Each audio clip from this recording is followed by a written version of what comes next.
Hello and welcome to a game of ice and fire. When last we left off, the envoys from House Skrell said their goodbyes to Arlon and the inhabitants of the Silver Moon Harbor, with Martan being quite generous.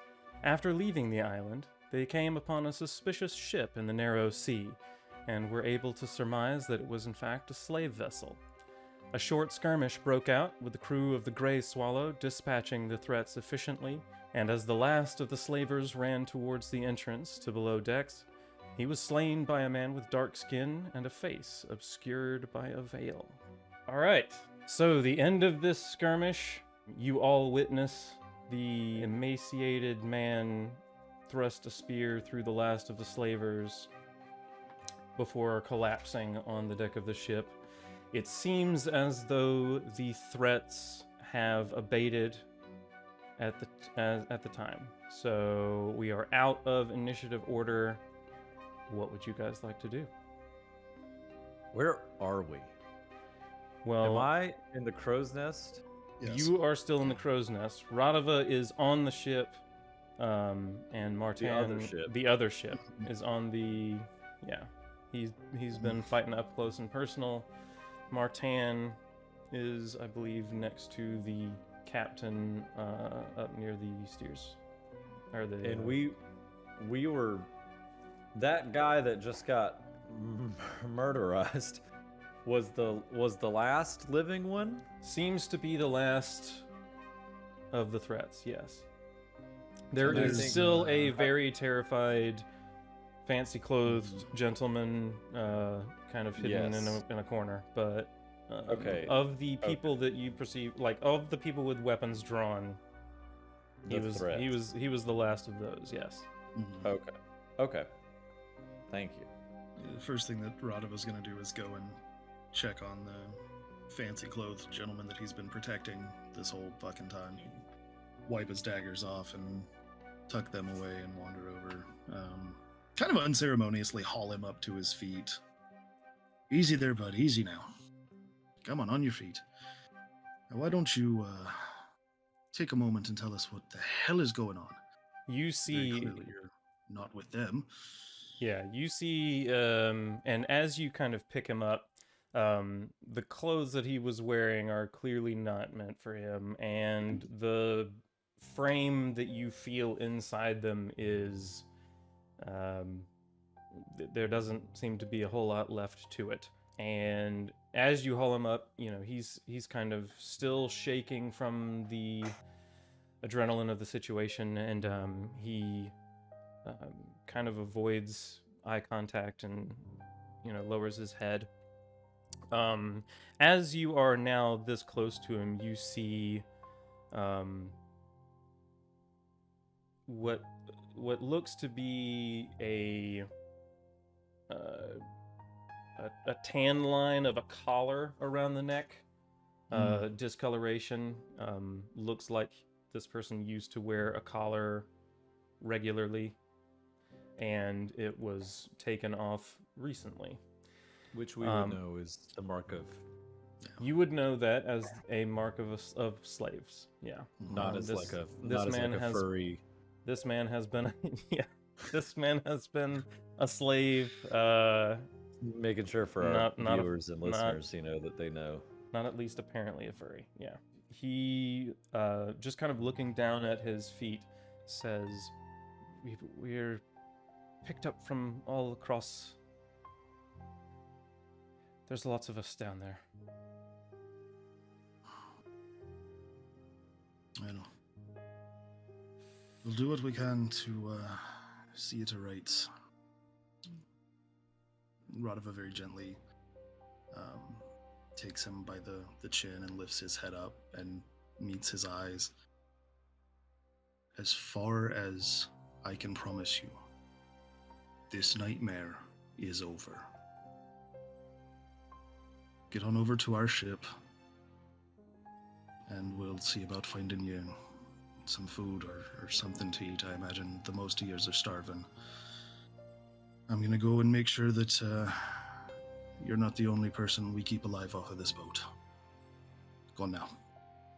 And he kind of like waves to some of the other sailors that have joined him on the boat, and waves them over, explains the situation very quickly, very tersely, and then looks up to where Thali is up in the crow's nest, gestures him to come on over, looks over at the captain and Martin, and gestures for them to kind of meet sidelong on the two ships so that he can shout across, catch them up on the situation,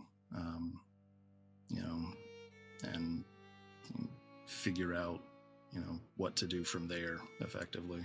As you make those signals, Captain Zeril makes a few quick whistles, and his men start moving. You see several grappling hooks thrown across to the other ship.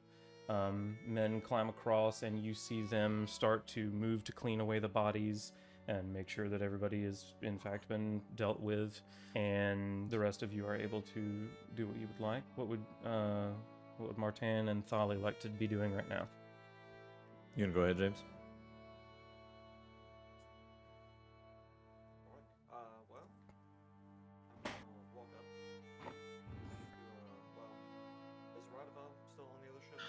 Yeah. I'll holler up at Thali. Holler up at Thali. That's right, baby. And Thali, what do you see? It looks as though we've taken care of most of the, maybe all of the threatened peoples over there. Sorry, I just read that comment. That's upsetting. And Radava seems to be speaking to the one who was poorly disguised, and he looks to be headed over to our ship. With that, I'd kind of look up and take a step back. You mean he's coming here? Oh, you're safe, my lord. You're safe. I wouldn't put it past Thali to send someone over. I think I'm saying all of this wrong, but Thali wouldn't have sent him over if he didn't trust him. You're safe, and plus you're I'm Thali. still up here. That is me, Radava. Good night. I'm going to fall asleep in this crow's nest, and you can write me out of the game. Hey everybody, we haven't played this game in almost 2 months. Okay. We've really Remembering missed it, and we've really missed each other, remembering and character sometimes it's voices hard to and remember plot whose name and is what. Who we're Yeah, let me- playing and what world it's in. Thali is going to try this one more time and say, "My lord, you are safe. Radava is sending him over. It seems for food and to possibly begin to take on some of these slaves. I am also still on the crow's nest with an arrow knocked." Kind of winks at Martin. All right. Martin, what are you doing? Anything special? Where is Captain Zeril? A couple of steps in front of you. Alright, I'll step on up to him. Captain, Yes, young lord. we've a problem. I should say so. How would you like to proceed with it? I do believe I told the group there can be no survivors. No survivors from our opponents, I assumed. This is a ship full of slaves, if I understand the situation correctly, yes? Yes, young lord. People will search for these individuals. They will hunt down missing slaves, for certain, or anyone who happened across them like we have. There can be no trace of this ship. No trace of any bodies. These are slavers, my lord. The slavery is illegal in the Seven Kingdoms. We are quite in our rights to kill any slavers that we come across. Of this I am aware. However, with slaves comes money. With money, threats. Cannot have a threat against my family should this be tied back to us. Then we simply make sure that it won't be tied back to us. Or if we do, or if it is, that we're prepared to handle it. I believe that you said the one that was on the ship is headed over. They told me. Yes, Iron Hand is sending over the one in fine clothing that was serving as an envoy, it seems. Yes, I would like to speak with him as soon as Right. possible. Right away. He's approaching now. And you see him wave the couple of tied crewmen that are, or excuse me, the couple of Skrell crewmen that are, for so long. Whatever Yeah. house we are. crewmen that are kind of assisting this person across the ships. At this point, you see several planks have been laid across, so travel across the ships, or between the two ships, is a lot easier to manage now. And they bring this man up the small set of stairs and up to the deck where the steer is, where the two of you are, and he is brought up to you. What was it he was speaking before? Was it Mirish or Tyrosh? The language that you picked up on that was being used by the slavers was Pentoshi, Intoshi, okay. and he was translating that into the common tongue for you. Gotcha. Do you speak common? Yes, Lord? Where was the ship headed? I don't know, my lord. They don't tell us. By whom were you previously owned? And if you may know, to whom were you sold? The last person that owned me was a slave captain in the Basilisk Isles, but we were sold in Volantis before heading this way. I don't know where we are. I don't know where we were going.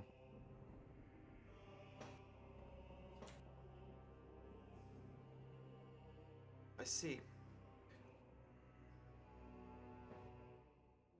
How many of you are there?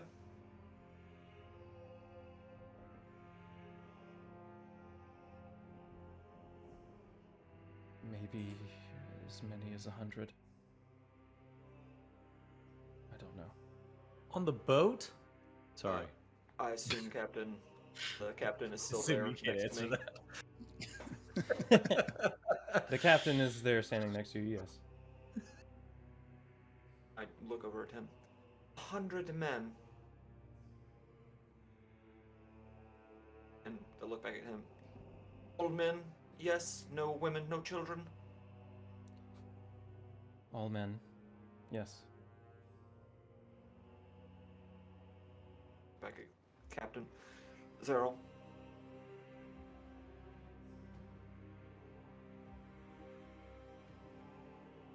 Well, What do you propose we do? That is a lot of lives.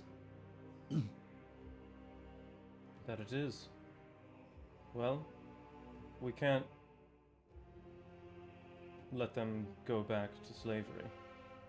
The way that I see it, we have a few options. We can take them back with us to the island, find new homes for them there, or give them the freedom to choose their life. But we also have to be careful. We don't want the word to get out. We don't want to incriminate ourselves if we can avoid it. So, the ship, their ship will either have to be sunk or repurposed, but we have the ability to do that in our harbors. Do understand this is quite the dilemma. That is 100 extra men. Their ship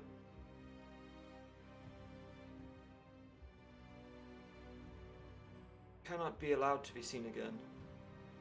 It must be sunk. Those bodies must never see the light of day again. I don't care if we burn it. I don't care if we sink it. And that needs to be done.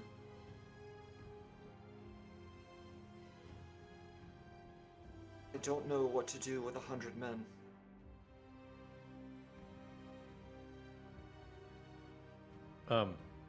I would like to say that Thali has made his way down at this point.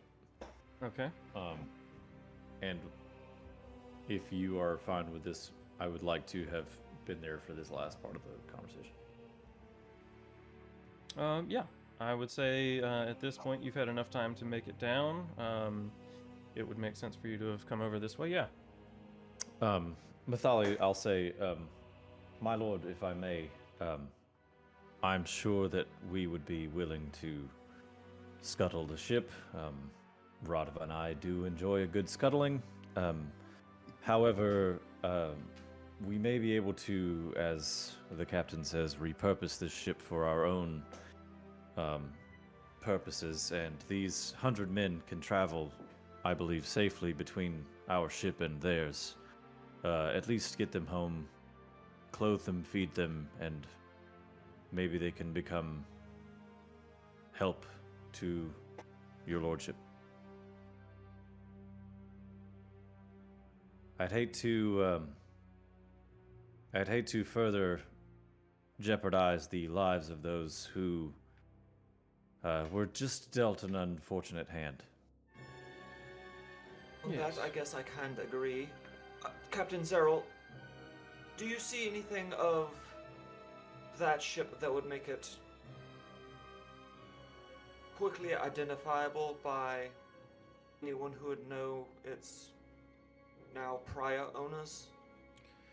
They flew false flags to us.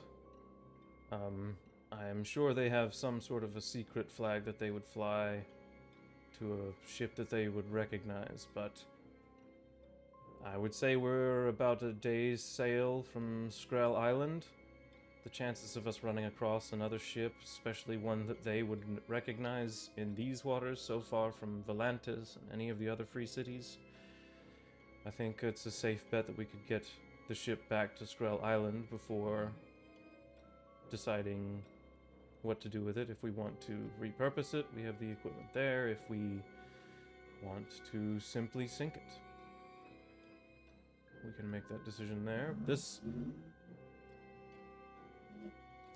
It will allow us to get them there safely and a little bit more comfortably with both of the ships. I can split the crew. We have enough men that I think we can do that. My first mate can take over this ship, at least for a day's sail. We didn't damage it too much. And he looks over at Thali and back over at the other ship's smashed mangonel. I'm sure we can repair the sails well enough to get it seaworthy and get it home to Skrell.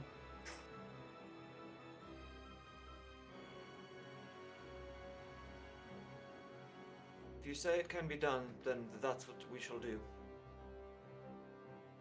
That's All right. standard. House Valerion. I would like that brought to me, and guess if come in and well, the Iron Hand is over there already. Want to search that and find any other banners as such. I would also like to have them brought to me in your quarters. Right away. And he makes a few signals, communicates with his first mate, and starts to make those arrangements. You see the crew moving quickly, efficiently, moving away some of the rubble. The bodies have largely just been dumped overboard, scavenged for what little they had on them. And very quickly, the banners. There are several flags that they have on board the ship. Banners, some of which you recognize, some of which are from houses that don't exist anymore, some of which are just, old, up-jumped captains, who you don't recognize. But yes, the Valarian flag is one of them. Who is venturing over to the other ship? Radava's already over there. Yeah, Alright. Radova called Thali over there too, so I'll kind of take my leave of the planning that's happening over here and just kind of sidle. I'm gonna whistle and call Yak back, and I'm going to hood Yak and probably pass him off to a crewmate to be stored. I haven't seen a yak back since like 1998. Been a minute, right? Yeah. Jesus, you just unlocked a core memory. You're welcome. So yeah, gonna make his way over, Yeah. kind of put his bow away, and Once Thali is there, Radava's gonna kind of gesture him over, and they're gonna go to the spear-wielding mystery man and repeat the process. Kind of haul him up onto his feet, steady him, see if they can get him to kind of wake up, and hopefully get him maybe not ship-shape, but Yeah. set to rights a little bit. Okay. He appears to be unconscious. Who wants to make a healing test for me? Diagnosis. If you've got any bonus dice there. I have no bonus dice, but I do have a 3 in healing. So let's see. Okay. I've got a 2. all right. With our powers combined, can we be Captain Planet or? You're trying to beat a 9 on this Can I help him and throw him a test die? Is that how that works? one. You can assist, which gives him the number of ranks you have in it as a bonus. So it would be a plus 2. Yeah. Yeah, that'll help Plus a little bit. 2 bonus die. Nope, not bonus die. Plus Nope, 2. Just test. Just plus Oh, 2. Oh, just plus 2. Got Yeah, it. yeah. It's not an That's very different. assist in the same way that like an advantage die would be. Yeah. Sure. Gotcha. Okay. Mm-hmm. Oh, okay. All right. With the plus 2, that is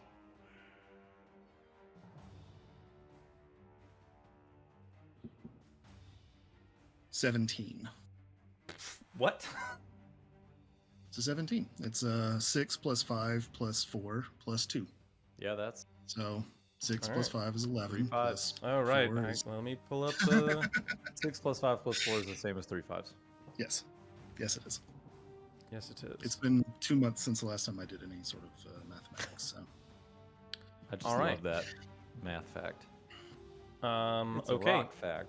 Go ahead and this is gonna give yourself a specialty experience in healing, Radava, because you did beat the DC of a 9, and you can tell just in looking at him, he is in desperate need of food and water. that's what I figured. He's been Any other pretty any poorly other treated. object, just yeah. Any yeah. like, bruising or lacerations. Any just You do notice both bruising and just general abrasions Minor around cuts and his things. wrists and ankles and neck. And it looks, some of these are still bleeding fairly freshly. It looks like he has torn the chains out of a wall of the Right. ship before coming up here. So, yes, that is. He doesn't look so great. great. I mean, not so great, but okay. Well, he's still alive.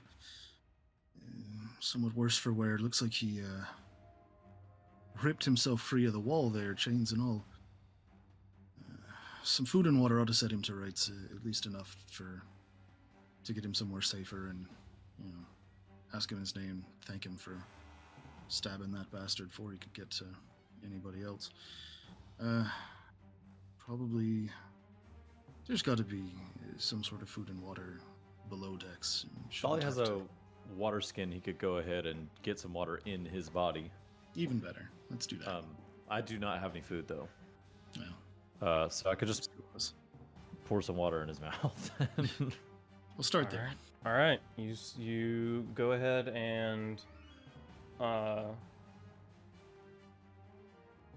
pour some water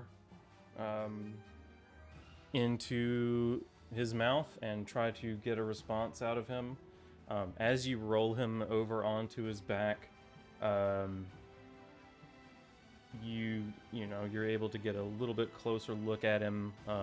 He's bare-chested, and you notice a lot of scarring all over his torso as well. These scars look much older, for the most part. Some of them are newer, but most of them are much older. You see the white mark on his head that on closer inspection doesn't look like it's paint. Looks like it may actually be a tattoo, like it's actually part of his, it's in his skin, not on it. And you pour some water into his mouth, and signal over some people to bring some nourishment to him as well. And Nicholas comes up and brings his healer's kit, and after a few moments,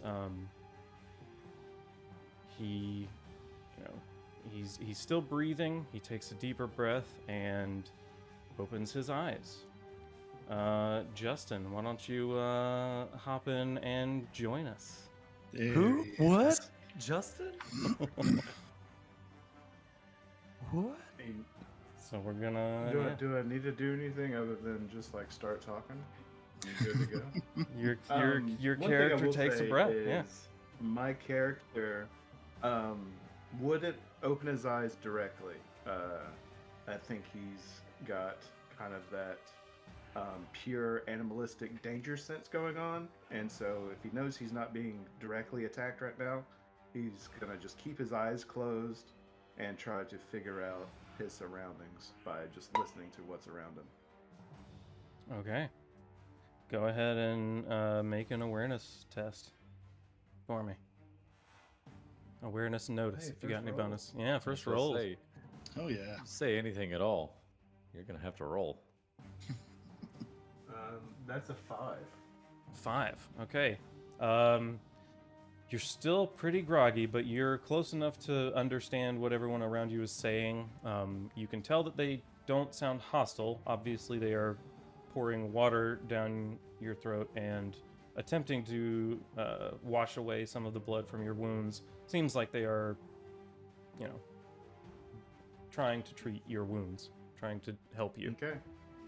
Well, I'll open my eyes and who's the first person I see that's actually treating me?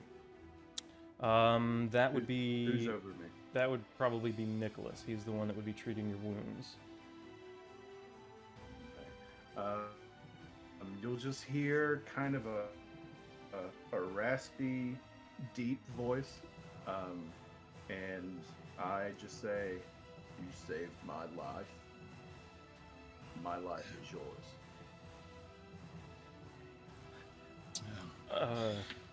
I'm. Probably passes out again. Nicholas looks around at Radova and Thali and back down at the person in front of him that he's wiping the bloods off of. Well, I can't say much for his mental state, but at least he woke up for a moment. I'll continue tending to him. Perhaps we should send some men down below decks as well. I think that's I good idea. imagine I'm going to have my work cut out for me. almost certainly. Would you prefer if we bring the wounded up, or well, I guess everybody could do with a bit of sunshine, couldn't they? I think so. Sunlight would do everyone a bit of good. I'll do what I can to spot the worst of the bunch and get them closer. Faster we treat the worst of them, the faster we can get to all of them, I think. I hope.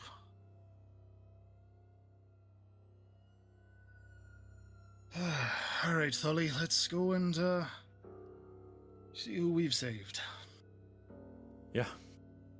And Holly's gonna put his water skin away and down, Radova, probably spots out maybe one or two other sailors and waves them over and heads down into the belly of the ship. Okay, yeah, you make your way down a narrow set of stairs below deck, and you're the first people to have ventured down there since everything calmed down above deck. And what you see below you, it's, you have dealt with slavers before. You've heard of slave vessels before. This one seems to be a particularly frugal ship. There doesn't seem to be a lot of care taken that people have much space. It looks like they have just been crammed in here. The stench is ungodly. There are just masses of people all over the floor, chained to the walls, chained in long lines. And when you come down at first, they all kind of shy away. And you look around and you see people that look like they are from all over. You see dark hair, you see light hair, you see kind of the silver gold of maybe some people from Lys or Mir. You see dark-skinned people from the Basilisk Isles and perhaps Sothorios. A smattering of people from kind of far east and to the south. And you just see a small ship packed with as many of them as could be fit here feasibly. As they kind of take this in, Radova immediately begins looking for keys to all of the chains, all of the manacles. He turns to Thali and the other two sailors, and well, start with the keys then. Get everybody upstairs as best we can. Get those that can walk on their own moving first. Anybody that needs help, we'll do what we have to get them out of here. If there are any supplies, food, water, let's take stock of them.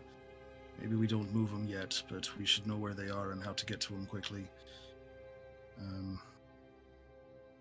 Let's do what we can. Fuck. And it's gonna look for keys and any other useful items that might be down here. Yeah, on some of the people who were killed above deck, before being tossed overboard, they were searched, and several sets of keys have been found, and they are being divvied up among you and the other crewmen. And the crew, under the supervision of First Mate Andorin, is able to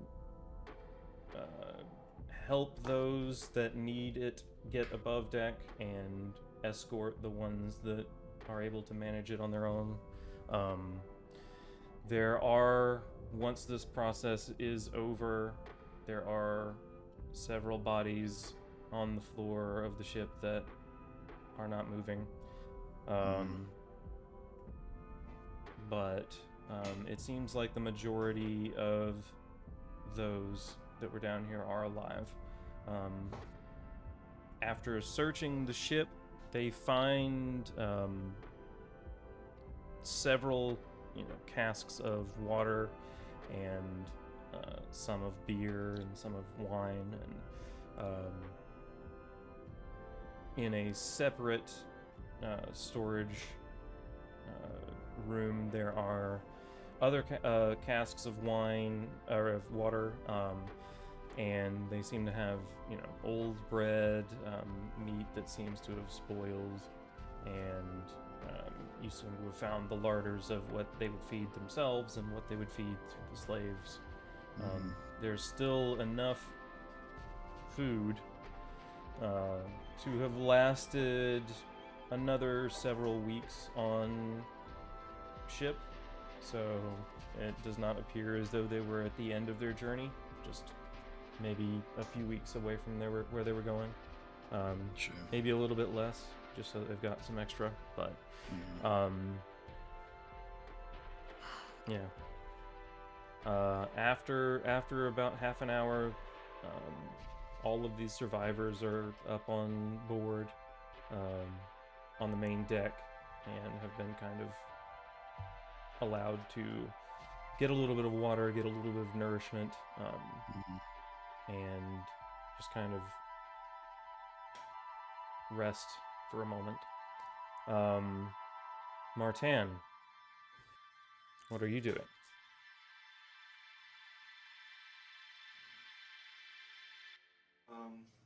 Is the guy still over there on our ship?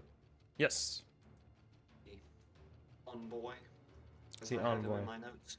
Mm-hmm. Yes, he is still on the ship.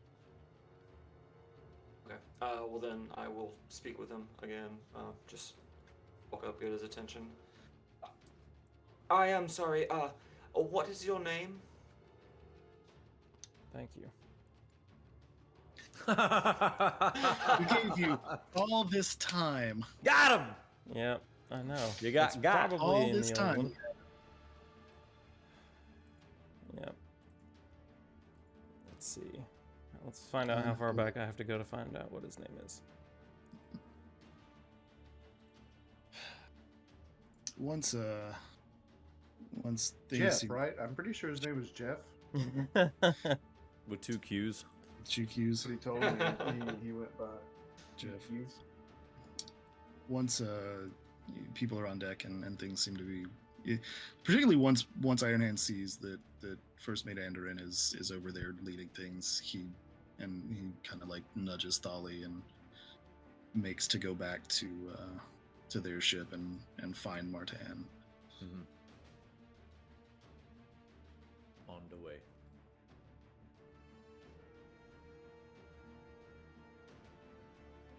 All right. His name is Mabel. And that's what he tells you. My name is Mabel, as it pleases, my lord. Mabel.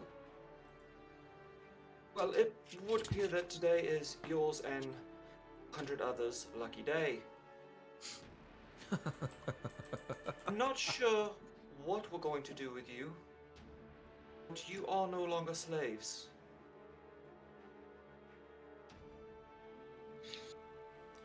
He does not have really any reaction to that at first.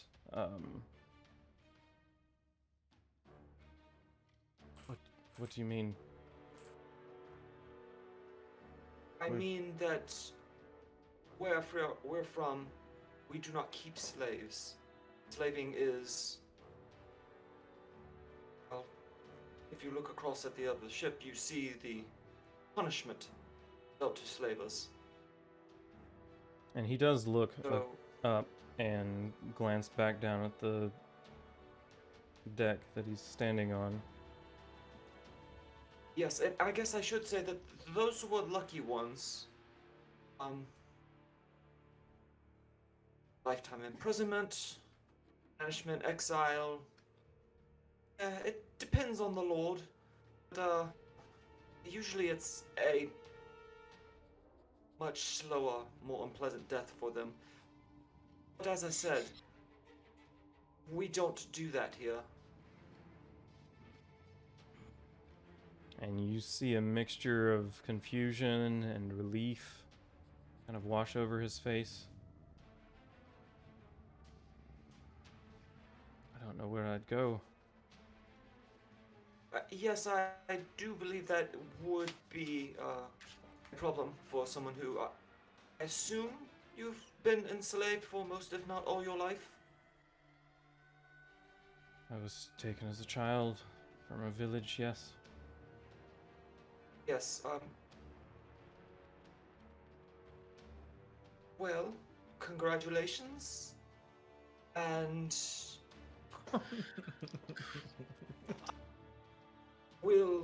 You've won the.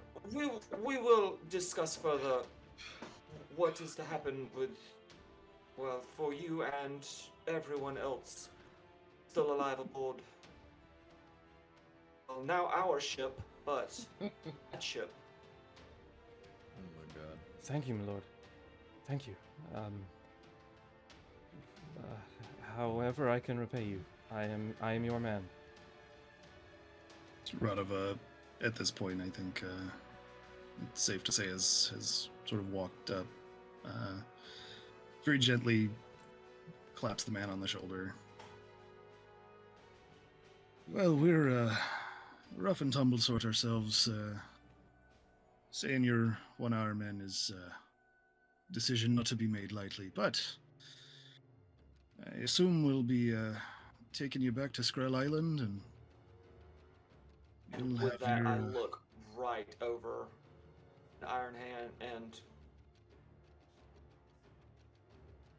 shake my head very, very lightly. Hmm. You will travel with us, and then it is more than likely we will send you on your way. However, who we are and where we're from are not things you need to know. I am sure you are more than well aware of the nasty, vindictive nature of those who peddle in slaves. All too well, my lord. I'd not bring that wrath upon my cohorts and I. Well, far be it from me to spoil my lord's healthy paranoia. We'll see you to rights, and perhaps in due time, call yourself one of ours. What is our plan, my lord? Well, Captain Zerol assures me that this other ship can be set to rights well enough to make the trip. We shall take the time to do that, and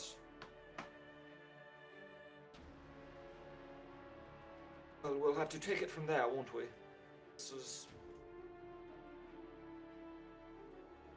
unexpected. To say the least. There's enough food and water on the tub for a couple of weeks. It seems like we caught them early in their travels. I sort of hope that means that we saved more lives than were expended. It should be pretty easy, I trust, Captain Zerl and your first mate, to get things shipshape in no time. We shouldn't be too far out from the island. With any luck, things will be much smoother from here on out. For all of us. One can only hope.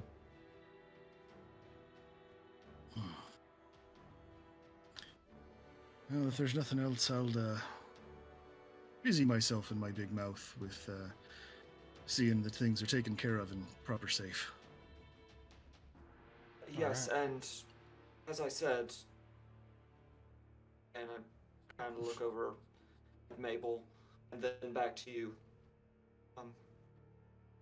Perhaps make sure Thali doesn't say too much either, nor anyone for that matter. Less they know, unfortunately, the better. I will see to it that everything is appropriately hush-hush until such time as it's not necessary. Off we go then. And he'll turn right back on his heel and go right back to helping out. All right. Yeah. Hey, I think they said we're going to Skrell Island. Did you hear that? Over the next several hours, as everyone is able to be fed and get water, and get to a place where they can, set themselves at ease. Yeah, sorry.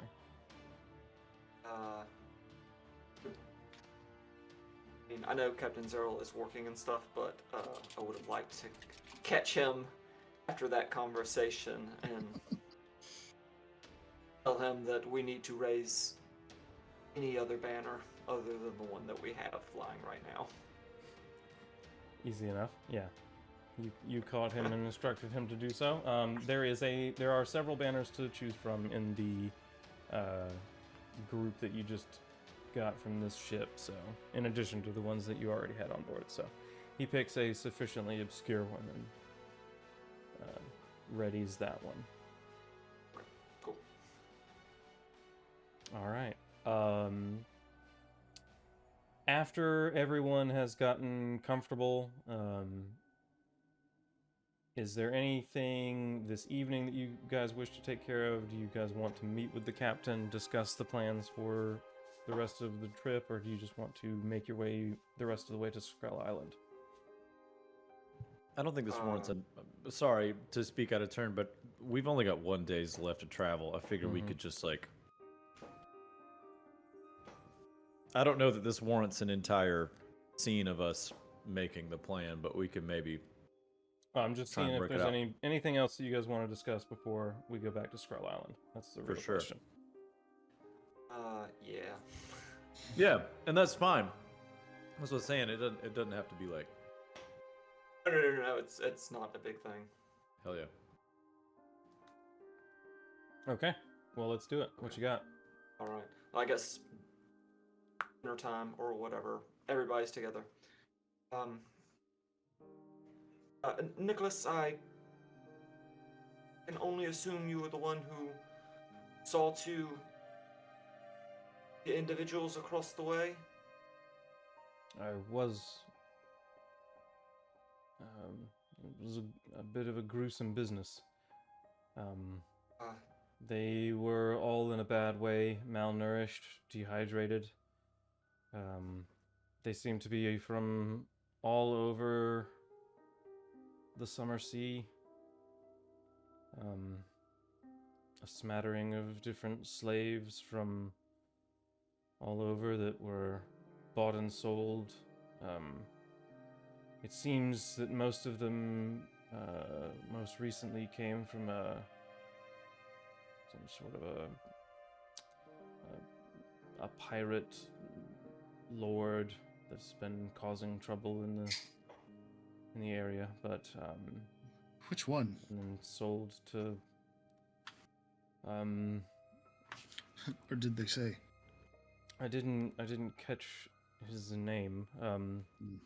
Unfortunate. Some sort of a pirate lord in the Summer Sea, and they were sold to Volantis, and then all bought by someone in Volantis, and were making their way, it seems, up through the Basilisk Isles, and I don't know where they would have headed after the Stepstones, but here they were. We seem to have caught them while navigating through.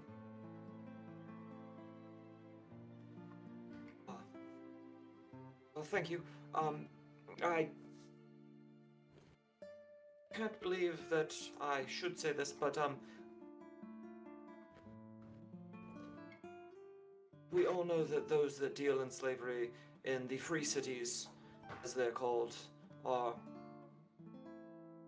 unpleasant individuals at best. Ruthless, Sure. shitty. Sure, if you Puppets. have a coin to buy their wares, I'm sure they're more than pleasant. Hmm. However, they are known for their wrath. They are slavers. After all, I cannot have this circumstance we've come across. There will be no repercussions for my house. Our names need to be kept to ourselves, our location, where we're going. These men are to be alive. There is no way they won't tell the tale of how they escaped enslavement. The fewer details they have for that story, the better.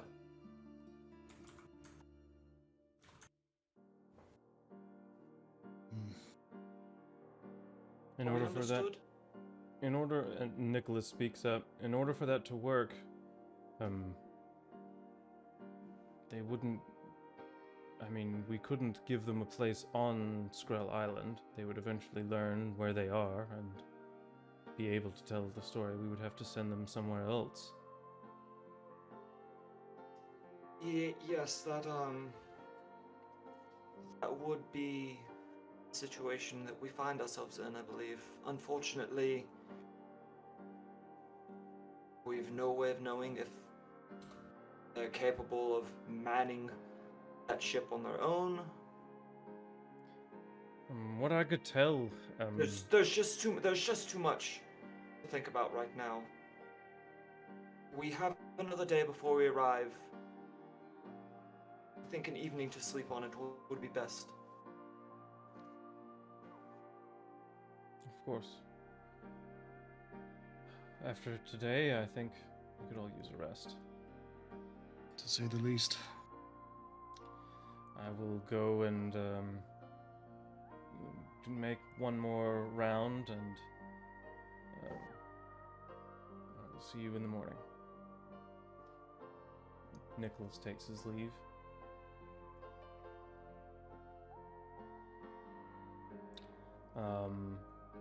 And after a few moments,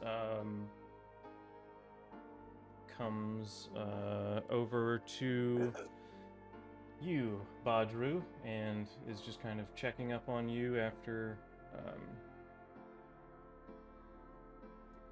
Sure. making Yeah, sure that you're good to go, and says, it's good to see you Kinda conscious. Lean my head up from the makeshift cot, I assume, and my lord, you saved me. My life is yours. Whatever you wish of Badru shall be yours. Yes, well, you said that before, but I am no lord, and all I've done is feed you and bandage you. Thank you, my master. I am not your master. You are no longer a slave. I am happy to tell you. That part of your life is over. You are no longer bound by whatever. I've had other masters say this before. I shall be your servant. Yes. Okay, well, no, but This we couldn't have can. happened to a better person. I don't have servants. We have plenty of pages and you know that at You the, need pages. I will find you these pages. I have plenty of pages. Thank you though. Can I get your name and where you're from? I am Badru. I am from the Basculus Isles. I am also from all over the world. I'm studied in many languages and many cultures. I can serve you however you need me to. I don't need any. You don't. I don't need a servant. But perhaps your knowledge could be useful. I will. You said languages. What? And you've been all over the world. Where have you been? I can speak most of the languages of the Free Cities, barely passing. I know languages of the far western, as we are speaking now. Excellent. My my lord, he thinks about saying master, you can tell, and then decides to not go with that. My lord, Martin is a bit studied in languages. Gets that from his grad. Oh, would you like some food here? Perhaps, and you can tell he's remembering that he's not supposed to talk about anything too detailed. You have given And- Dobby a suck? Oh, Christ. No, Badru, yeah, will accept it graciously, and probably refuse to make eye contact while, you know, probably the first time he's ever been given food. Yeah, at least in a very long time.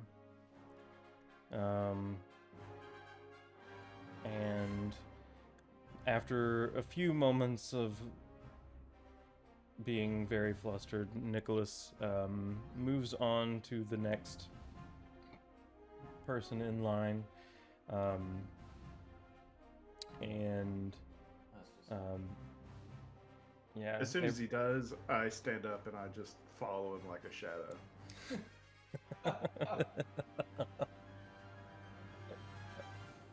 you don't have to, I'm okay. This one I'm all seems right. like they need water. Shall I fetch you water, Master? Oh, I've got a water skin right here. Then does it need refilling? I will find you a spare one. And you assist Nicholas in helping your comrades with the rest of his chores. Yeah, and helping I the- think for we the rest of the evening. discussed a little bit in kind of making the character whether I would have been kind of a higher ranking slave to the other people. Probably why I was manacled by myself as opposed to chained up with everyone. What are the other slaves' reaction towards me? Most are of subservient nature. They recognize you as not exactly a leader, but as someone who was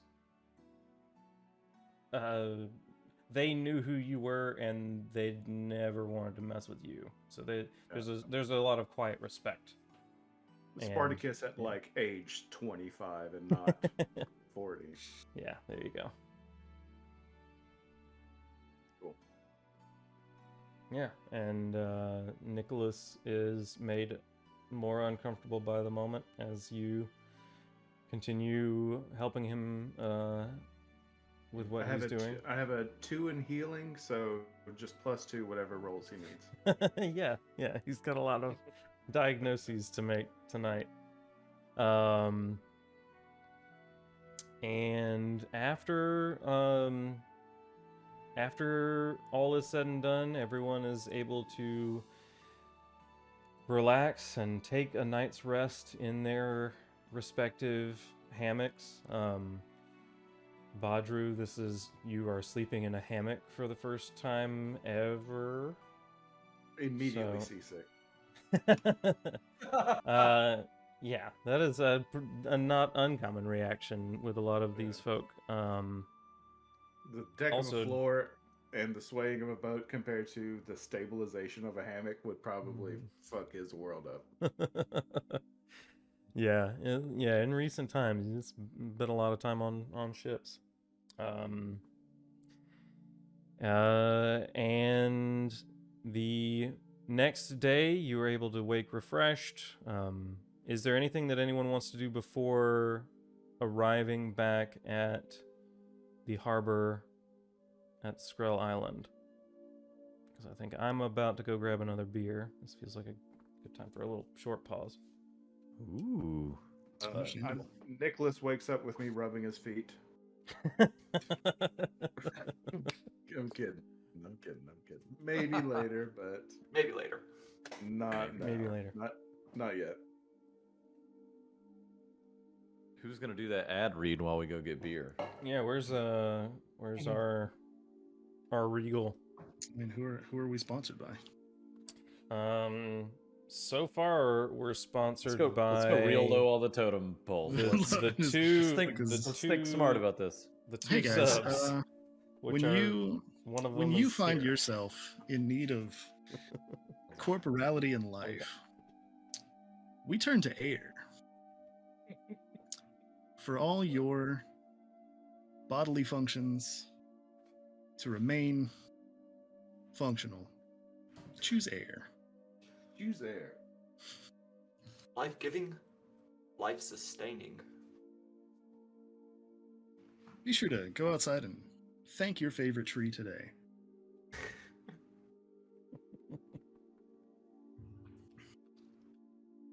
Yeah, well, when we do have ad raids, I think it'll definitely be Radava. Reading them. Radava, When? not Colin. Yeah, when. Be up, When. you know, you gotta put Manifesting, put right? that shit out into Optimism, the yeah, universe. yeah. Yeah. That's fair. That's fair. I like that. Good Yeah. evening, friends and relations. If you find yourself in a tight spot where you just can't figure out what to do, plant your feet, roll your shoulders back, and take a deep breath. Air will always be there for you. Air. Even we breathe it.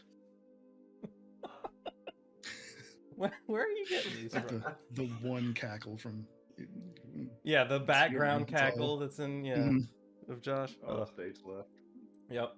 I listen to a lot of Welcome to Night Vale, so weird ad reads are part and parcel. Yeah. That checks out. We don't need to know that. Keep it to yourself, boy. What happens off screen stays off screen. Vegas rules.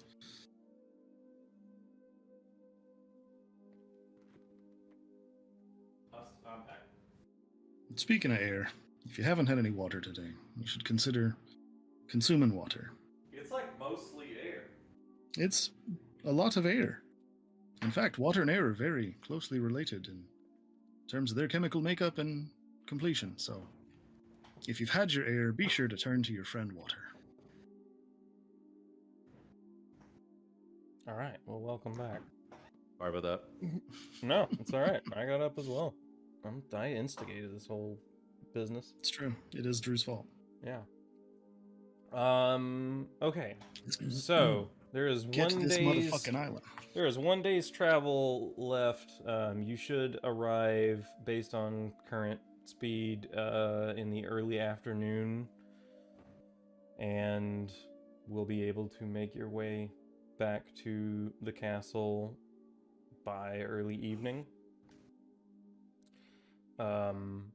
If there is anything that you guys want to do, like how do you guys want to handle the slave ship?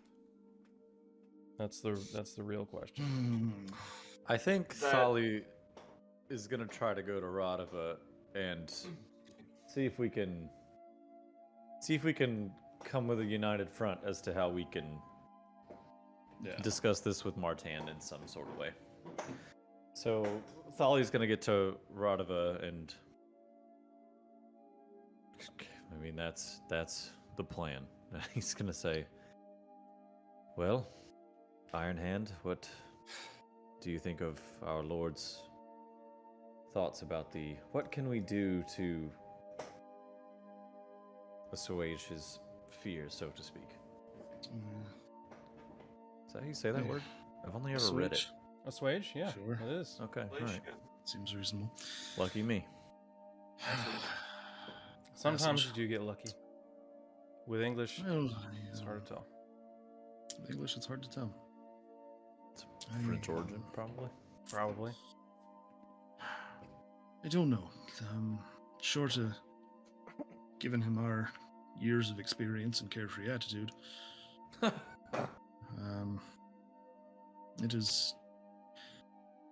it's hard to free a man of his fears, especially one who has been himself the subject of kidnapping and ransom and looked down the sword arm of potential enslavement himself. I understand fully his hesitation to divulge too much, but it's sort of moot, I think.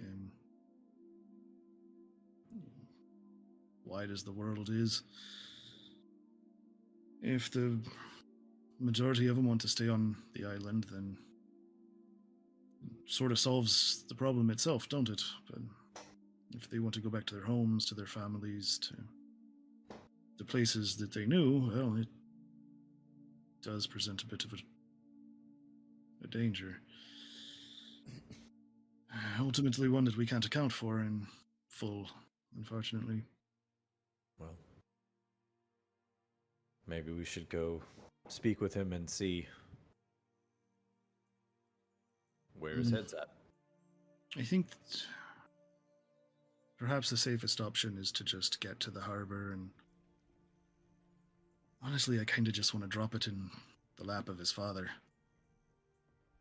Hey, Lord Skrull, we and your son happened to find 100-some-odd souls and set them free from the burden of slavery. What do you want to do about it? He's usually a reasonable sort. Thali laughs and then realizes that Radova is semi-serious. It's, Lord Skrull is unkind to his enemies, and these people are not that, right? So, stands to reason he would be kind, and frankly speaking, with the construction of a brand new mine on the island, I feel firmly that we have need of some good hands who might want for a bit of coin and some stability for a time. To my mind, it makes a great deal of sense to offer them permanent lodging and a job. Something to get their feet back under them, so to speak. It's not like, well, we do have, some odd 500 dragons, courtesy of Lazoro Donatus, to maybe divvy up amongst some of these unfortunate souls. These poor unfortunate souls. Well, maybe to his father then. I think in all truth that this has been an incredibly daunting and taxing learning experience for a boy of 14, and maybe we should recommend gently that he not take the decision upon himself, that he let his Lord Father mete out whatever, and it'll be easier to bend the king's ear with a story of rousing heroism on the part of his son, and hopefully not lead to us getting strung up by our ears and jabbed with sharp, pointy objects till we've served our time. I think this scene like fades out as you see Thali go in his best Radova voice. So there we were. He starts to imitate Radova telling a story. I like Rock that. accent. I like that. Okay, so you are going to just wait until we get back to the island to bring anything up. Not gonna approach Martin. I'm You're sort not of the pressing for a mind. decision. Yeah, not put anything on him, not push too hard. Just sort of, we're gonna wait. We're gonna take the wait and see approach. We're gonna assess the situation as circumstances change. All right. Well, over the next, morning, noon into the early afternoon, you make your way over the little stretch of the narrow sea, taking you back from Arlen to Skrell Island, and make your way back into the harbor where both ships are able to dock. The one led by Captain Zeril and the one led by First Mate Anderin. Both are able to dock, and you are able to go ashore. The envoy is really all that is planning on like going anywhere off of the ships. The crew is going to stay and oversee the not captives, but The guests. wards, I guess, is the best way to Wards, put it. that's yeah. So yeah, there we go. The wards that you have recently acquired, while Martin, Ironhand, Thali, Sir Darren Forloren, and Nicholas, and is that everybody? Well, it depends on whether or not Nicholas's shadow can.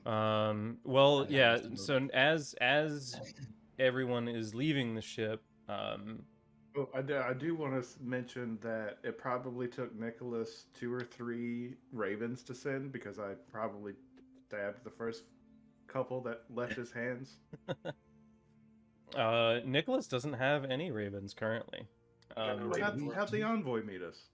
We used him. Oh, No. assume there was a Sorry. raven. That's the envoy is you guys. You guys No, are the ones we that is are- being allowed to leave the ship to go ashore. I understand. So Martin, Ironhand, Thali, Sir Darren Forloren, and Nicholas are all making their way off of the ship. Nicholas, at this point, in the afternoon of the first full day, has dealt with the fact that Badru is just going to follow him around and do stuff for him. And when the two guards go to stop not the envoy, Nicholas goes, "Oh, I think he's I think you should just let him be. I don't Slowly think he'll raising take his veil kindly up. to and yes, he's with me. He's fine. Did you make a friend now, Nicholas? I did, in fact, make a friend. This is Badru. He is from. Oh, I recognize you. You're the lad what came up the stairs and ran that last guy through. I appreciate that. We were I'm sorry. This gentleman did what? Oh, this one, he killed the last of the slavers as we were closing in on him. They tried to run downstairs, I presume to take hostages or do whatever stupid shit it is that slavers think of to do. And this gentleman here came up the stairs and ran the last one through with a spear before collapsing bodily and very nearly dying on the deck of that ship.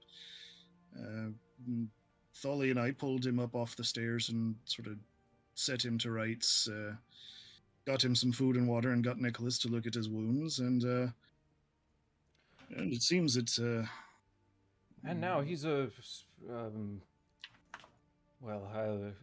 almost a squire of sorts. But he has been quite Squire helpful. in this land. I can be squire. He has been quite helpful. I bow very deeply, and as I come back up, I am Badru. Bodru. Ah.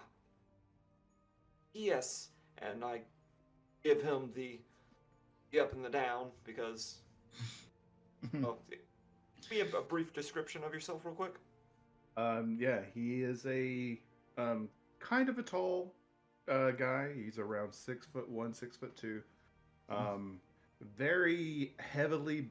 You can tell he carries himself like he is pretty beefy, but at the time very very thin.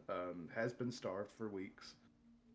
You do see his hair is pulled back in braids and tightened in a ponytail. The ends of the hair are dyed red. There's a white war paint tattoo that goes from the top of his skull down to the middle of his brow and back up. You see a whole bunch of like old scars. If you think of Black Panther,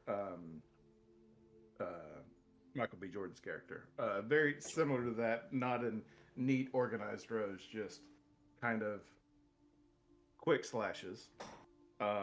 He wears a hard leather vest and kind of billowy pants and ready to rumble shoes. You know what I mean? We are familiar. Nice. Yes, Bodru. Forgive me. You are aware that you are not a slave anymore, correct? This thing has been told to me. And I look over at Nicholas. Nicholas looks slightly less confused, but is like, My master saved my life. My life is my master's. Under his breath, Thalia's like, well, you were the one that said he needed watering, and I'm the one that watered him. I don't understand why.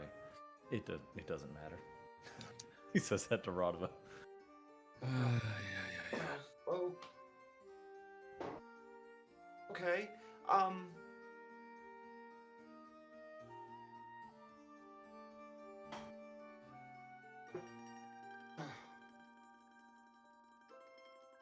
Nicholas. Bodru. Do as Nicholas says, which I gather is what you are going to do. And just proceed onward. Radova kind of catches up with Martin. I think that's probably the safest call. It's a interesting situation we've gotten ourselves into. What do we want to be doing about that? And just get back to the castle, let them sit and cool their heels for a moment, and maybe get Lord Skreddle's opinion on this, or...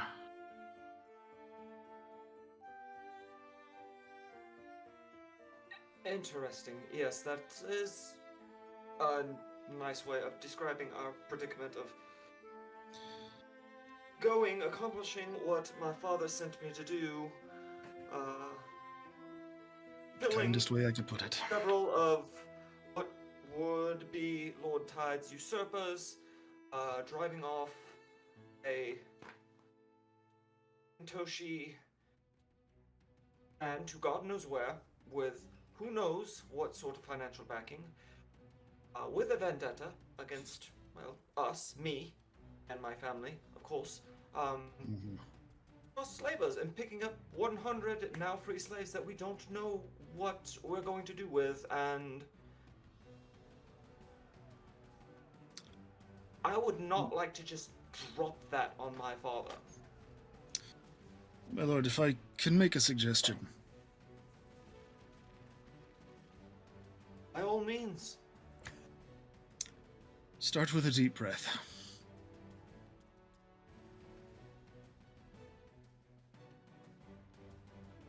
What's everybody doing? Just one Wow. cleansing breath in. Well, now we're going to make our way up to the castle and We're gonna think really hard about what we're gonna do. But we're gonna do it calm and collected. And not let our heads run off with us, because that is how men get killed.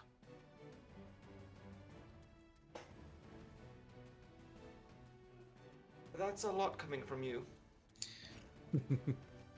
Yeah, I've had a lot of practice keeping my head intact. Intact, that's operative word there. Yes, let us continue. Walk and talk, we shall. I'm glad to be home, but I do not look forward to this conversation. And you'll have me and Tholly with you there the whole time. For better or for worse. And he kind of nudges him, good-naturedly, playfully, jovially, as opposed to concernedly. All right. All right. After those of you disembark, you make your way through the familiar harbor up the road to Skrell Castle. And Badru, this is your first time seeing any of this. Mm-hmm. And it's been long enough. Let me pull up at least the description of this place. I think I've got that somewhere. And let's see. I want to see the island. So yeah, you come into the Blue Wharf, which is a kind of split harbor. There are lots of large trading galleys in the harbor, and it seems to be a bustling port. You have seen much larger ports and cities in your lifetime. This feels like a fairly quaint, but still bustling, active port. After you disembark from the ships, you make your way to some small boats that carry you the rest of the way up the winding Adder River that takes you up to the town of Traders Rock.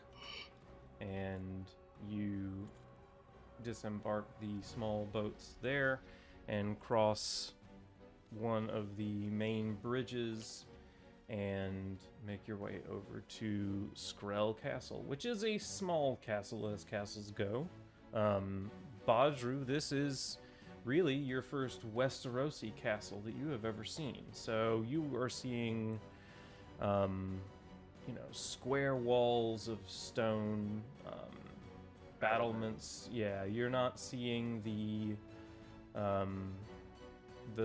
place that you were most recently, the city of Volantis, has a giant central area that is, a large fused black stone fortress.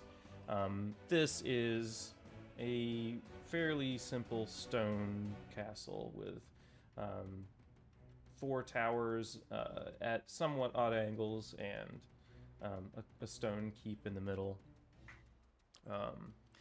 And you make your way through the town of Traders Rock and into the open gates of the castle, where the guards immediately recognize most of you, and word is sent via a page to the castle. The horses that you took from Traders Rock through the city are taken over to the stables, and the first person out to greet the group of you is Maester Hargreave, who you recognize.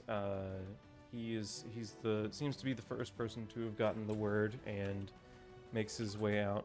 You see his dark brown beard is balding, kind of the ring of balding pattern he's got. And he goes up to you, Martin, and says, "Welcome back, young lord. We have received your ravens. I am glad to see that the short voyage treated you well. Please, Well, make yourselves at home. We have a lot to discuss, I'm sure. Please, come in. Please come inside." And he takes you into the foyer, and into the great hall, where people are going about their business. Lots of looks over towards those of you that have come back. You're also seeing a lot of lingering looks at Martin. There seems to be a little bit of a concern in their eyes.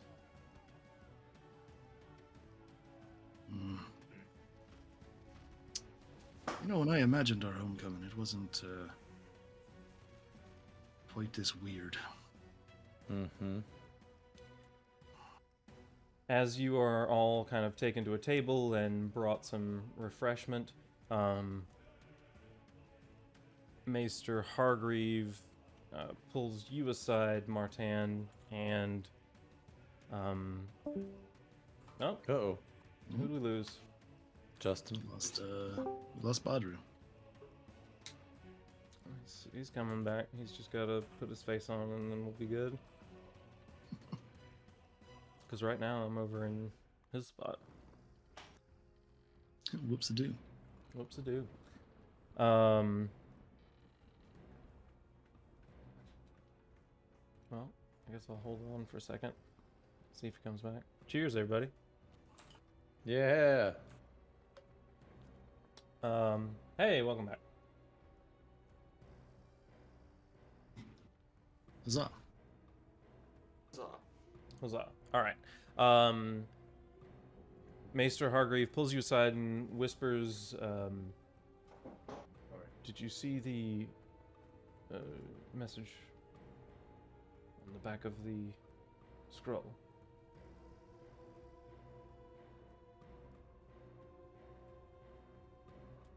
The message? Regarding my sister? Yes. I told you it was a fainting spell, and I'm convinced that it was. I don't believe your father is convinced. I don't know what he thinks it was, but he has been very concerned since this spell.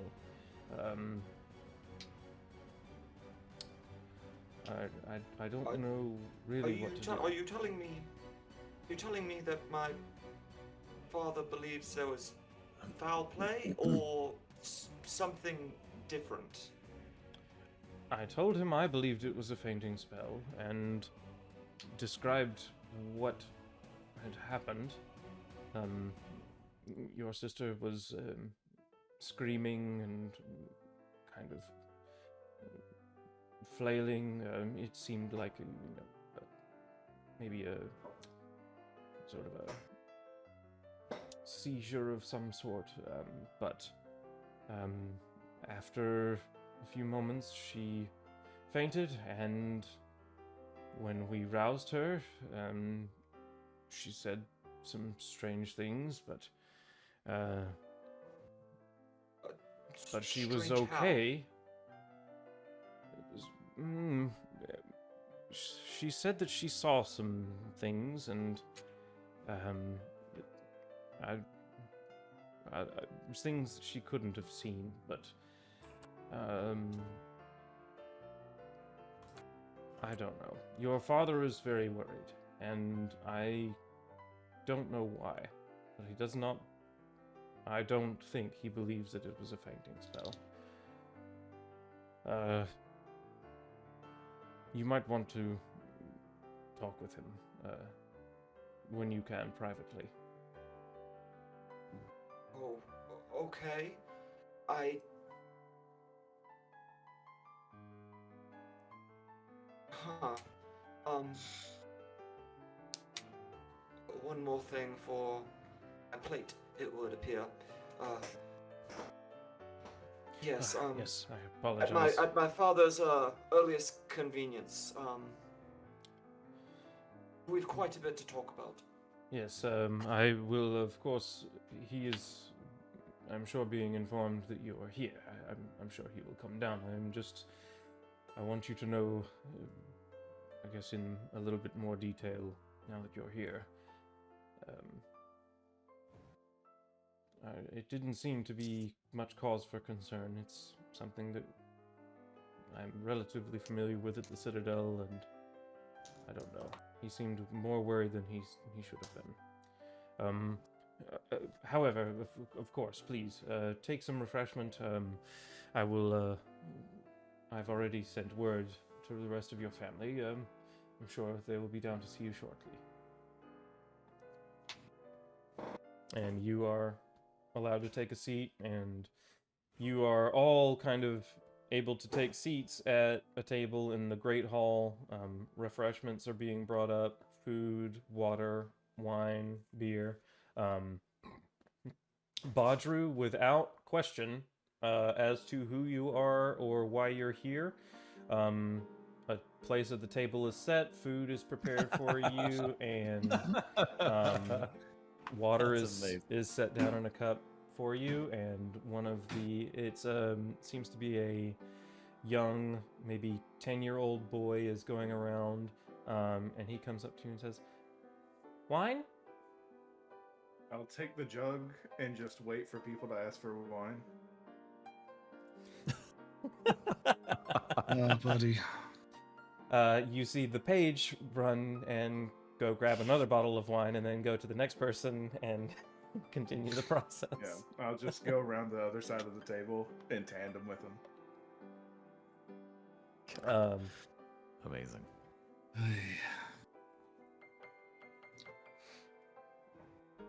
All right. Is there anything that Iron Hand or Thali want to do or say before other folks start showing up? Radova kind of watches this happen, just sort of.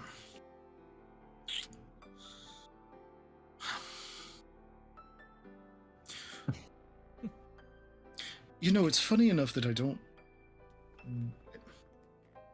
I want to see somebody else react to this, but I feel like I'd be an asshole if I did that. I should stop him, right, Foley? We should stop him. We should do something about this. That's what I thought. All right. And at this Badru. point, go ahead. Rushes over. Yeah, hang on. I appreciate the fervor with which you have integrated yourself. However... Oh, in such fervor. This is basically like parents are scolding a child, and I'm the dad who can't keep it laughing. That's... Radova appropriately kind of elbows Thali in the arm. But, you do realize that you're sort of our guest here, right? Is that not... Maybe no one has told you. You're sort of our guest here. You are just our guest here. You're not...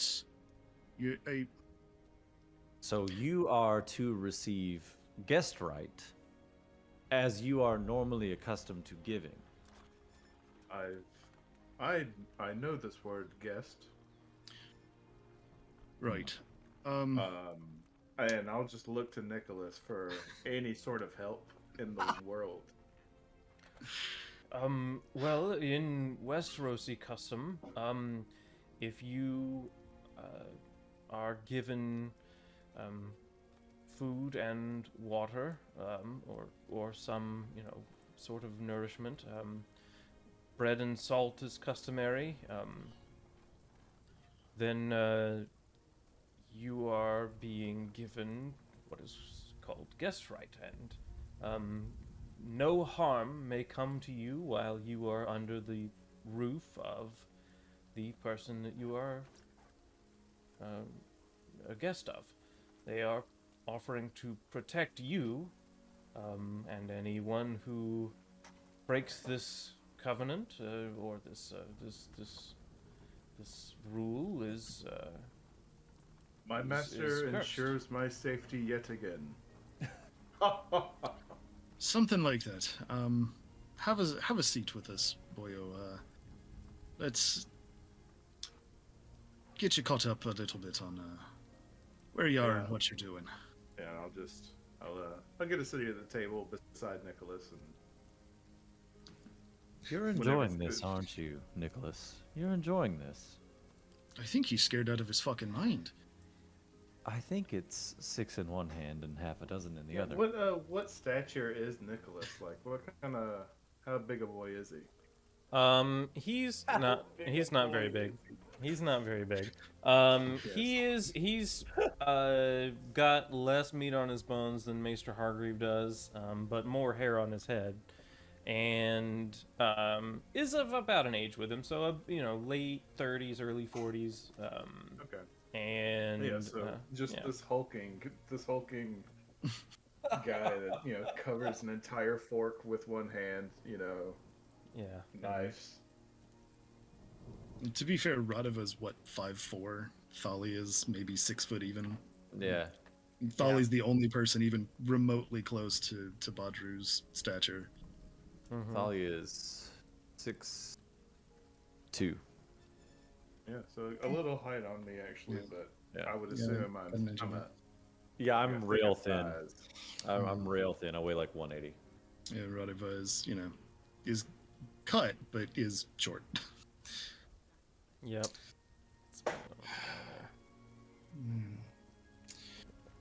This is a deeply interesting predicament This that we've is- gotten ourselves into. This is fun. I'm It's having something. fun. I'm glad someone is. I'm not. Yes, Just to be that's clear. why I'm having fun. Be nice. Slap Nicholas on the back of the. Ow! Careful with your man Nicholas there. He's still a bit tender from our little ambush. So there we were. My master is strong. Well, he's a smart man, that Nicholas. Might want to find a better way to address him, though. Master seems to make him a bit uncomfortable. Yes, how about Nicholas? My Nicholas is strong. That's better. Hmm, I can let's- get behind that. Could we not go with my Nicholas and just go with just Nicholas? Nicholas. That's the Nicholas. one. That's the one. Nicholas. Thali just Oh, pours a drink for Badru and slides it across to him, and raises his cup to Badru. now see, as our guest, you are invited and encouraged to partake of the wine, the water, the food, what is brought out. Not so much serving it to other people. I think something of a toast might be in order, Thali. Here we take our glass, our cup of wine, and we lift it, and to new friends and fascinating adventures, say Nicholas. And he kind of reaches over and clacks glasses with Thali, clacks with Nicholas, and reaches over to tap Badru's glass before downing the wine entirely in one shot.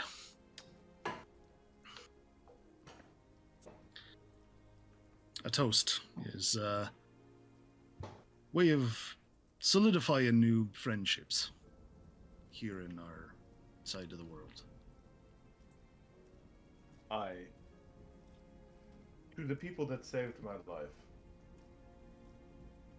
Now that I can drink to. And I will. Yeah, Nicholas takes a little bit heftier gulps than you're used to seeing him take.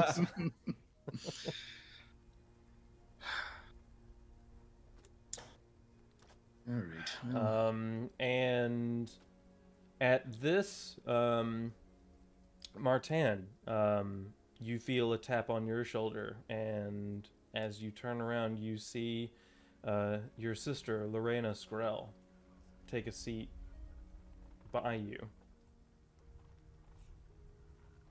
Martin, you're back. Lorena, you are okay. Yes, of course. I was told you. I was informed you suffered a fainting spell, but then when I got back, it was more than just a fainting spell. Mr. Hargreave was like, she was shouting, and then she fainted, and she spoke of strange things. You are okay? Yes. We should talk about that, but probably not here.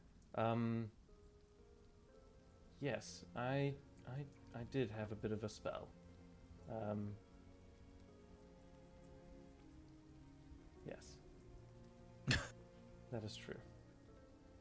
Oh, okay. I would take...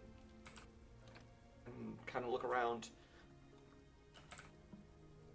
Well, your reticence is noted, and we shall speak as... I am not looking forward to speaking to Father. Our trip hit several snags. Though successful, It was successful. more than I expected. We got the ravens. I'm glad to see that you're okay. And I can tell you, most truthfully, I am very glad I am okay as well. Well, you had good men around you. And at this moment, you see your mother and father enter the hall. Both dressed in kind of their,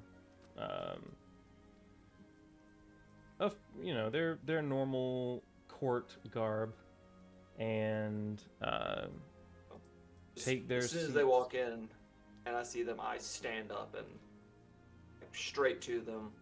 Like mother. Greet father. Have we met the mother before? Not on camera. I don't Yeah. think. Well, I We all mean, maybe not live, but yes, in session. We as people have. But, Right, but I mean on camera. Okay, yeah, I can I've give spoken you. to her. Yeah, there's Have you? she's been a part of a session. Yeah. Let yeah, me. because that's right. She was the one who was like, "Oh yeah, go talk to your grandmother. She Yeah, speaks." go That's how she- talk to my mom. Yeah. Oh, you have a problem? I don't know anything about that. Go talk to Ma. Mm-hmm. Hmm. Yeah, it was a very brief encounter, but Yeah. it's Inera Foros of Tyrosh. She's kind of got olive skin, is wearing a silver, kind of crownlet. If I can pull up her description, I'll be able to give you more details. Little Martin just skipping across the room. Mama, Papa. Yeah. Excuse me, Skipping. not Papa. silver. It is bronze. Yes, I- Striding with purpose. You stride quickly and with desire. Yeah, it's Not been that kind of desire, sickos. Got it. it's been long enough We since got we've it. had some descriptions, so let's get them again anyway. So Martin's father, Lord Baylor Skrell, is excuse me. Let's see.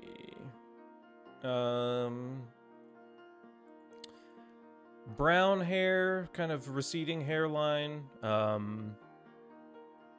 Is wearing red and blue robes, and has kind of a he's clean shaven, has kind of a stern, wrinkled face. His wife, Lady Inera Foros of Tyrosh, has olive skin with black hair, brown eyes, and she is wearing a bronze circlet. And she is wearing a green velvet gown this evening. How old with would long you say sleeves. they look? They look to be in their mid 40s. He looks to be a few years older than her. Mm-hmm. Oh yeah. So, as they enter the hall, Martin, you rush over to them and greet them. It sounded like you said your lady mother first. Indeed. Oh, Mother, it's wonderful to Lady be mother. home, and I just wrap my arms around her. Yeah, she kind of almost tries to pick you up and then realizes that you're a little bit bigger for that now. And relaxes and sets you, or kind of whispers in your ear, "We're glad to see you home safe." And then, after that, I turn and say again, Father, it is good to see you well. I trust you received our ravens? And you turn to your father, and he looks paler than you remember him. He's always had kind of a stern, austere face, but it looks like it's been a while since he's been able to relax. And he looks a little bit thinner than you remember him from, a week or two ago. And he looks back at you and says, "It is good to see you home safe and in good spirits as well. I'm sure we have a lot to discuss. Yes, we did receive your ravens. I trust you received ours." Yes, Father, and there is so much to discuss. Oh. And Well. then I just let that kind of hang there. Well, let us go get some food and drink and see where we stand. And he and his lady wife take their seats at the head and the right hand of the table. And food is brought out to you. You are able to kind of converse in groups amongst yourselves. There are a lot of people at the table. There are the people that are part of your envoy, but several other servants of the house are here. Maester Hargreave, in due time, the Castellan is going to also join you at the table. All of your family is here. After a little while, your grandmother even shows up.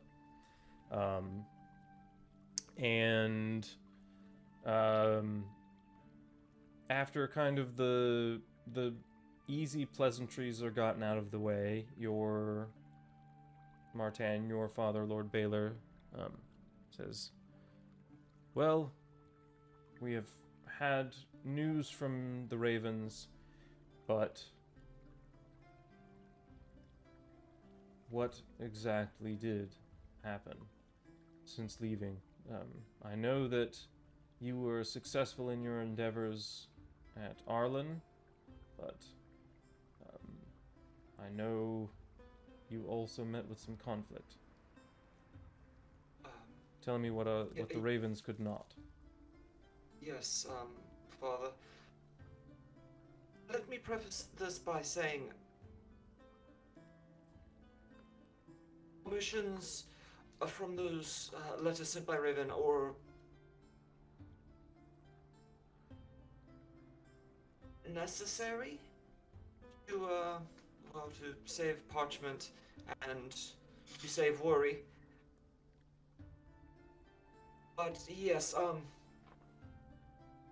I was successful, though there was more than enough worry that I would not be when we arrived and met with Lord Tide. As you might imagine, his welcome was icy. However,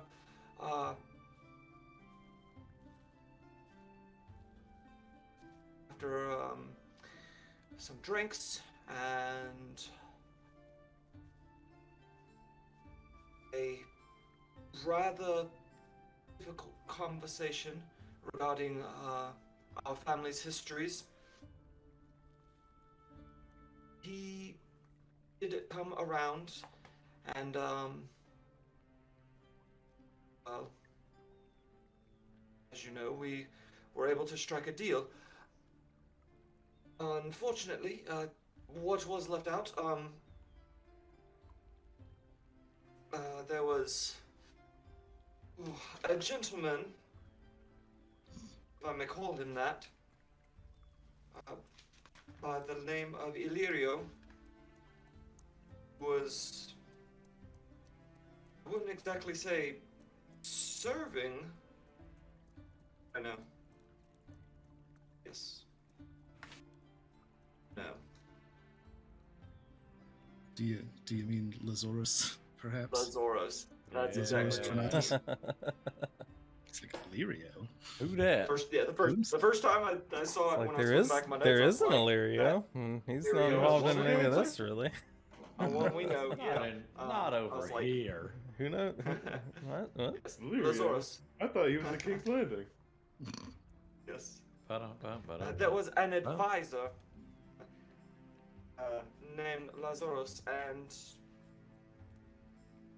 well, Lazaros Dranatus. We definitely made a potentially powerful enemy. He was, by all appearances, siphoning coin from Lord Tide and had his ear, filled his soul with malevolence and Damn. ill tidings towards our family. You ever seen the Duke I Towers? turned that around, and he was none too thrilled. In fact, Lord Tide tossed him out of the keep quite unsummarily, and well,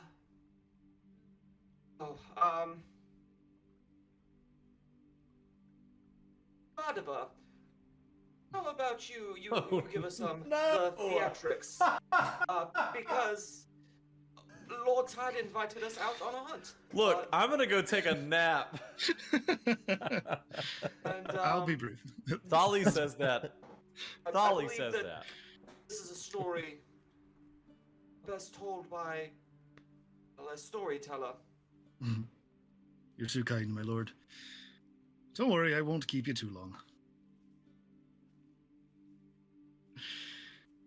Oh, Thali, I am going to throw you off the battlements. It'd be an honor. As young Lord Martin said, Lord Tide invited us out for a hunt. Our intention was to bag him a few deer, perhaps some small fowl, and get back to the hall as quickly as possible, finish brokering this deal, and get the fuck home. Well, two very interesting things happened. The first is we found ourselves a large boar, which your son admirably brought down with a bit of help from your man Radova and Thali. And after taking said boar, one of Lord Tide's knights stumbled upon us. paid off Martin. by... Martin, at this moment, your sister grabs your arm. Oh no. Radova, continue. I reach over and put my hand on hers.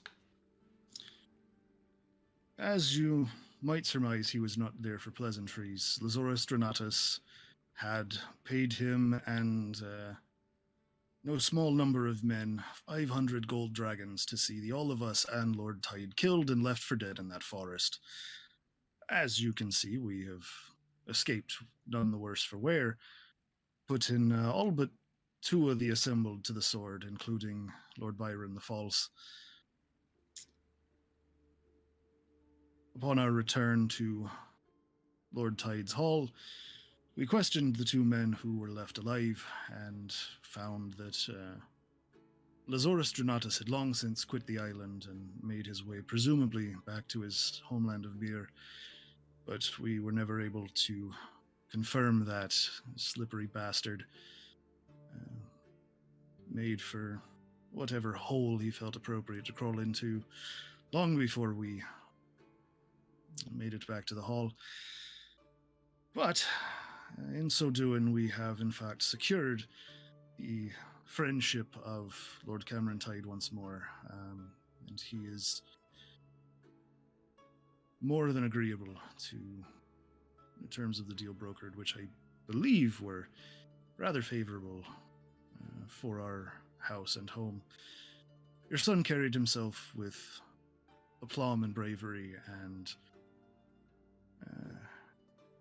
is only so glad to be back home after what was a harrowing experience. But true to our word, we have kept him safe and alive and brought him home in all of the pieces, what he left with. Well, Once I realized like the tone of the conversation kind of shift towards it being more like a battle report, a war report, I got a 17 on the general awareness just to scan everyone's faces and reaction. Ooh, okay. Yes. As you're looking around the table, there is the 2 people that you have now been introduced to as the Lord and Lady of the House, Lord Baylor and Lady Inera. They're listening to this. They already obviously know the results, and they're kind of listening to just more details than they were aware of before.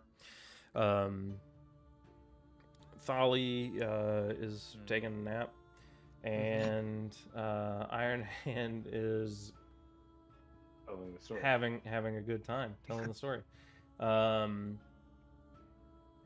Maester Hargreave, when the details of the attack in the forest are brought up, he listens for specifics, but he doesn't, there's nothing really registers there, so he just kind of continues listening to the rest of the conversation. But when you look over at the girl sitting next to Martin, who, for those that have not gotten a description of her in a while, she has long brown hair, kind of the olive skin of her mother, with thick brows, and she is wearing a kind of a dark blue robe this evening. A little bit older than Martin. Looks to be about 16. When the details start coming out of the attack in the woods, you see her reach over and kind of grab at her brother. And as that part of the story unfolds, the grip seems to get tighter and tighter. And Martin, as this happens, you notice that as well. Her grip does indeed get tighter as that story unfolds. As it gets to,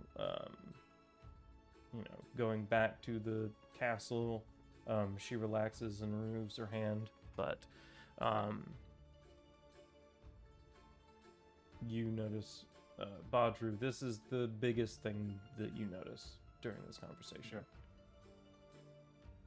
Martin, you as well. And Lord Baylor's as well. I'm very grateful that you have again kept my son safe. I know that there was some ill will held towards us. Is there any way that you could elaborate more on that, Martin? I know that they held us at fault.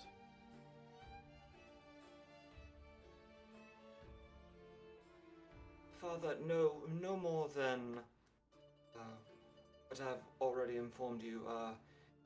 The man appeared to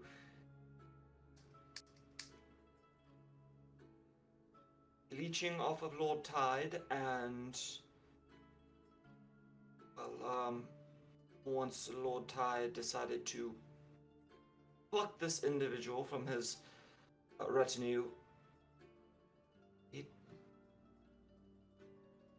rightfully blamed me, but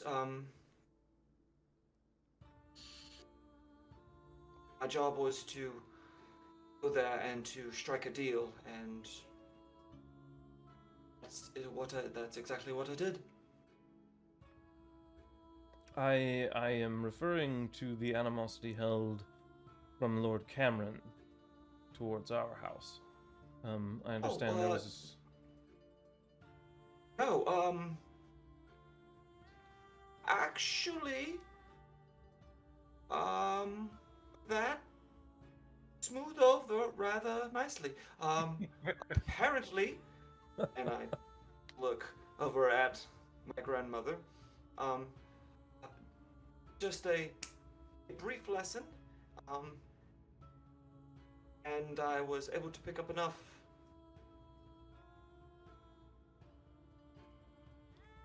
Go back in my notes, it's been a while. Pentoshi. Pentoshi, not Tyroshi. Damn you, Martin. Picked up enough It's Martin. that Your name's when Martin. when I did greet Lord Tide and his now past wife, her native language, that thawed him a bit. But afterwards, a discussion of, as I mentioned, our family's history, I was able to let him see that the unfortunate passings of his sons were not our fault, and unfortunately were the doing of his own hubris. However, he did not hold that against us, and as you now know, he saved his life in the forest, and it appears that we shall have a thriving relationship going forward. At the discussion of the loss of Lord Cameron's children, you notice a brief shadow cross your father's face. And afterwards he looks up. Well, I'm glad for the strengthening of that relationship. You've done well. Far better than I would have anticipated if I had known what we were really sending you into. That is good. I trust the voyage home was safe and without event, at least. Spit And take. he can see me visibly taking in a deep breath. Attaboy. Father, we were out of ravens, so I could not inform you of this. However, we were also only I didn't have my cell days phone, Dad. out Squirrel Island. Mm-hmm. We came across a ship that seemed suspicious, and at urging, we made contact with them. A ship of slavers. They are no more. But we do have another ship in the harbor with around 100 now former slaves. Just kind of waiting.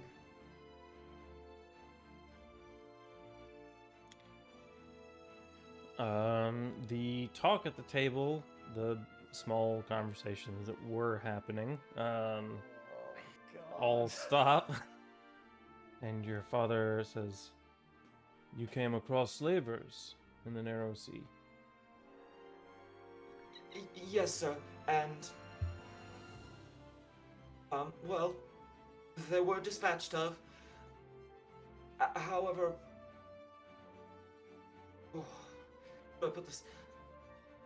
I don't know what is best for us to do here, and while my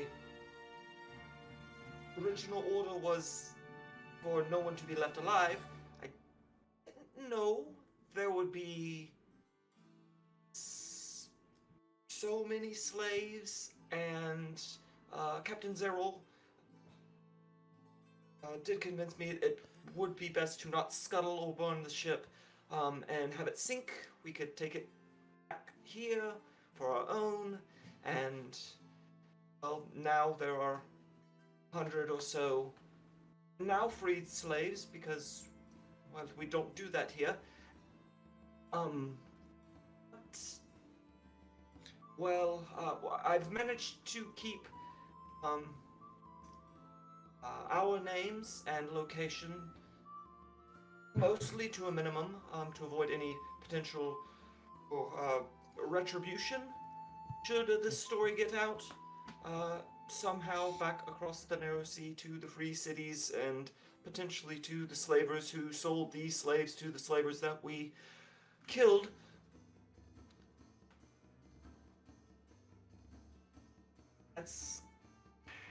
That's where we stand, unfortunately. I see. Well. Sorry.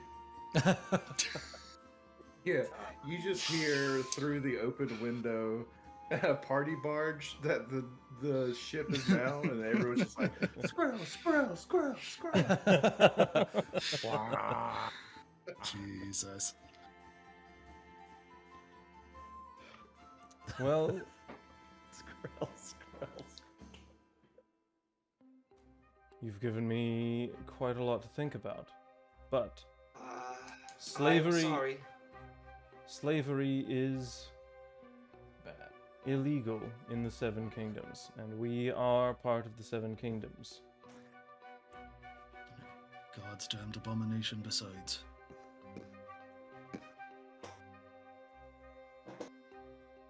It is only us carrying out our duties to execute any slavers we catch in our waters.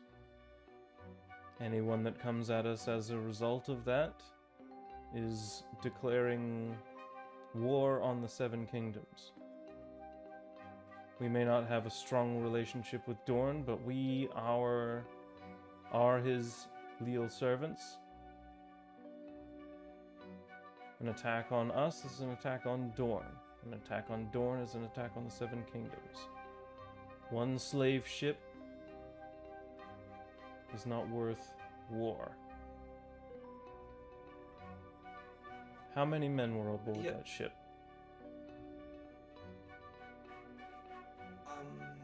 As in crew, not slaves, correct?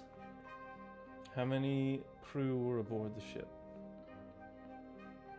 And I kind of look over at Thali and Radava and a little bit less than I 20. say the that- body I say the body number. count was Yeah, Badru says the number. The correct number. 18. And then your father says, and how many slaves lived? Oh. We found a few who didn't make it to see the sunlight again, but fair and told, it is damn near 100 souls. and as I said, Father, they are for the most part, and I give a quick glance over at Badru. They are all now still aboard said ship. With their new freedom does come the responsibility of deciding what to do with their lives. I don't think many of them have ever had that. At this, Lord Skrell looks over at you, Badru, and says, am I to understand that you are one of the people aboard the ship? Please, who are you? Where are you from? How did you end up aboard this ship? Quickly, just give him the same thing that I introduced myself with. I am Baldry of the Basilisk Isles. I was a slave from all around the free cities. I've been a slave my entire life. I was recently sold to the other side of the world.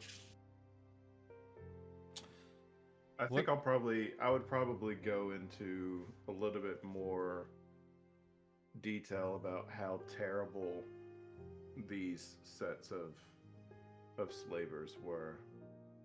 You know, we didn't see the sunlight for, since we boarded, and they would forget our food and water for days on end. And you were a slave, what was it that they had you do? What was your occupation, largely? I'm a personal guard. I protect. I serve. Oh. To Nicholas. And Alright, I Nicholas- forgot about that. Nicholas is just staring at his mug of beer and just taking slow sips. Because the more he learns, the more scared he gets. Lord Baylor looks back at you and says, something of a warrior then. What about your comrades? Were they largely, well, what would they have you doing in the free cities? Some were bound to pits, others as servants to houses. The fighting pits, then. Well.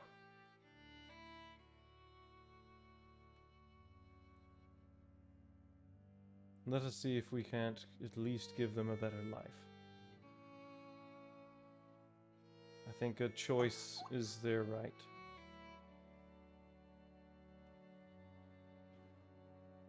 Father, on that note, where is it? Radava, or does Tholi have the sack of coin? I believe Radava does. If Martan does not, Radava does. I'm pretty sure you do. I don't think I have it. Great. Radava reaches into his, the little bag that he carries and hefts out this sack of 500 fucking gold dragons and sets it on the table in front of Lord Baylor. That was the price for our heads as well as Lord Tide, set by Lazoros.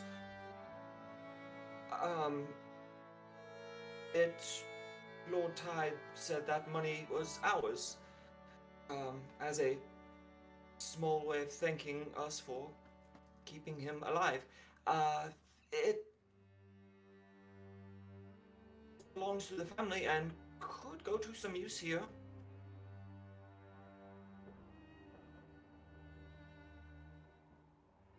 Yes, it could.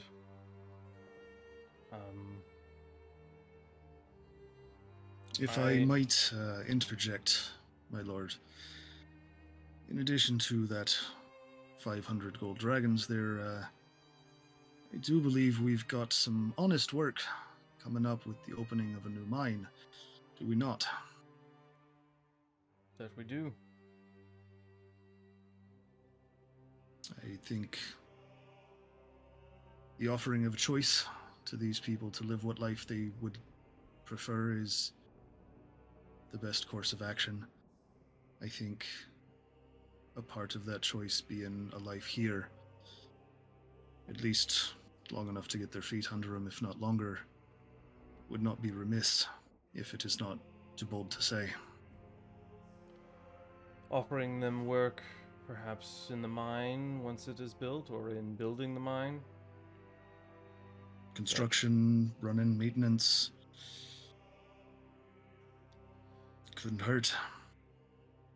A lot of these people sound like warriors, or fighters of some sort, but yes, I think we could offer them that kind of work. Pay them for their services. I don't think any of them are like to have experienced that before.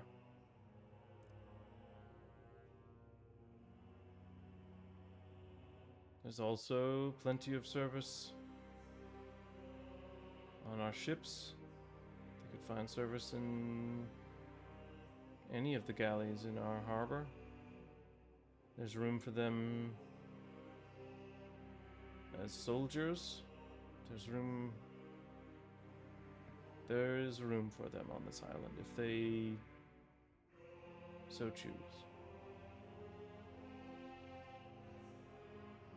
And I think, yes, certainly with this coin purse, we could pay them what they are actually worth.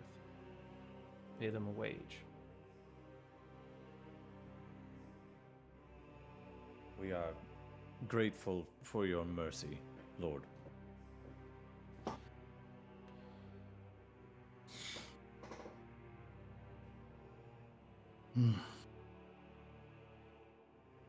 Well, there is much to think about.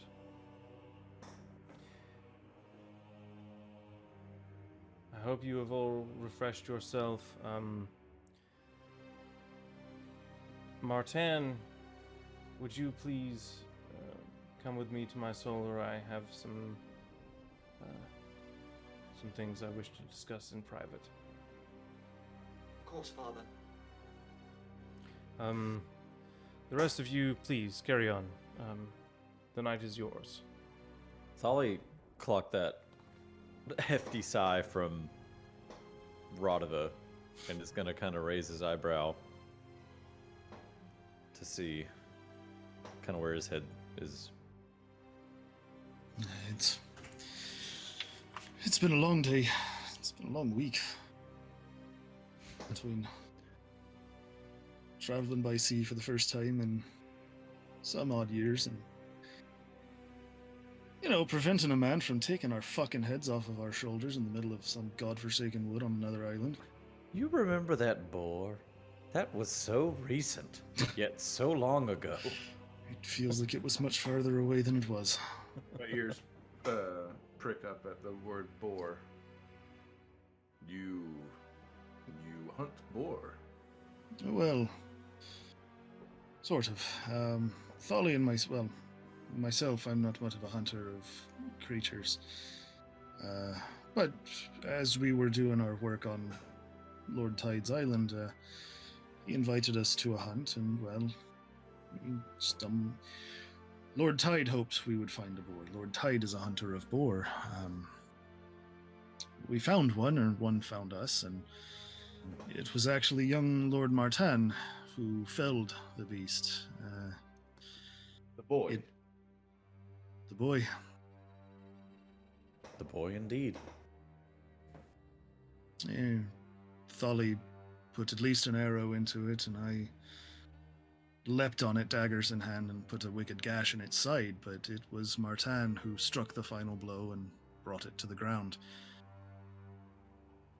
He's a good kid. Got a lot to learn. But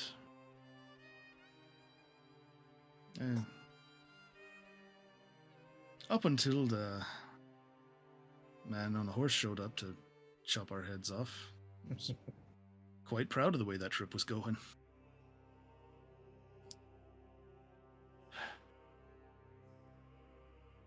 Gods above.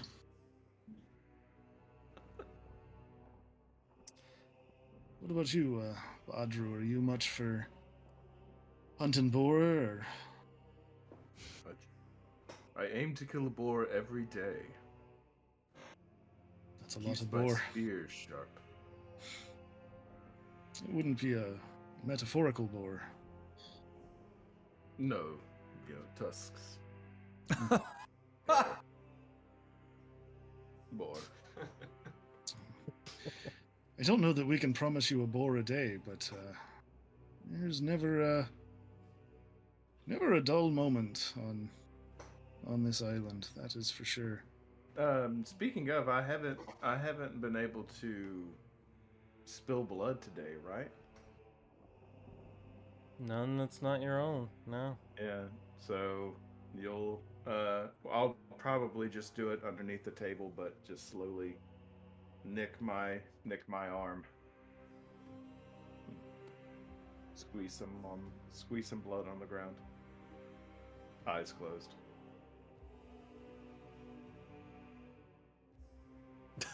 Sarah, I don't mean to pry or be rude. Is there a reason you're bleeding on our floor? If you need to ask, you don't need to know.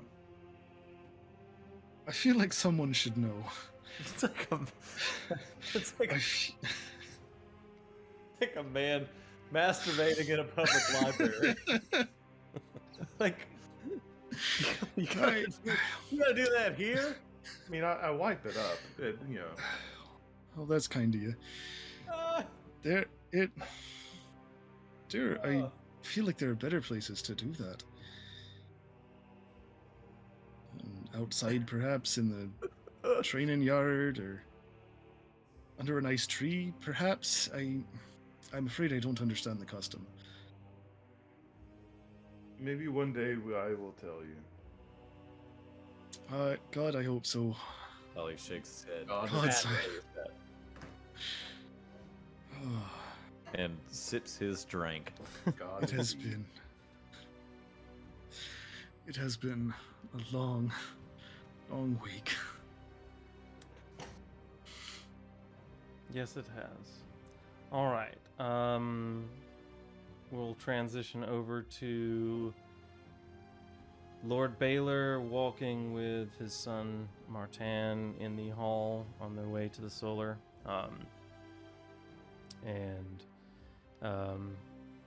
It's a quiet and kind of quick walk. You can tell that your father's anxious about something and is eager to reach privacy.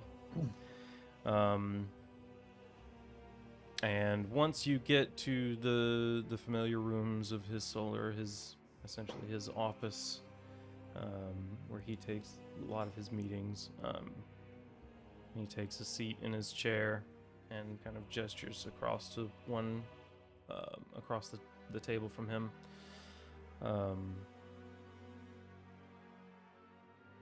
And says, "What do you know of our heritage?"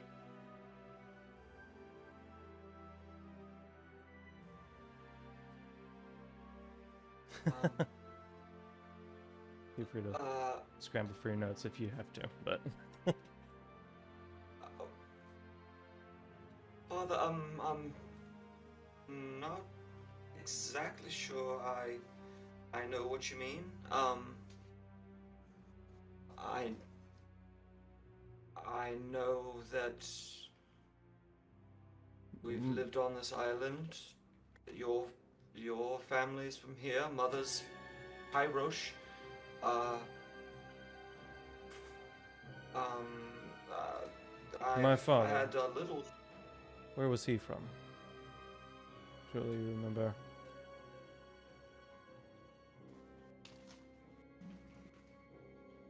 You would. He's from the Iron Islands. Iron Islands. Okay, I was about to say. yeah. All right, I'll roll. Yeah.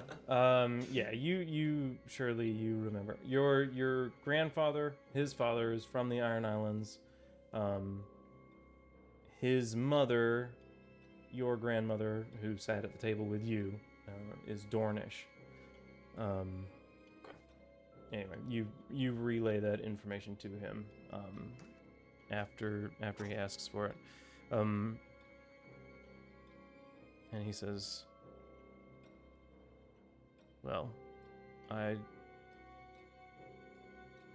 don't know where it originated, but I think there must be some curse on our blood."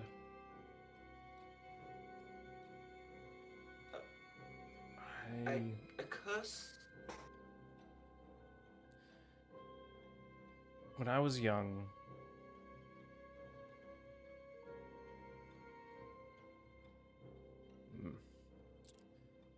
well, I have two stories to tell you.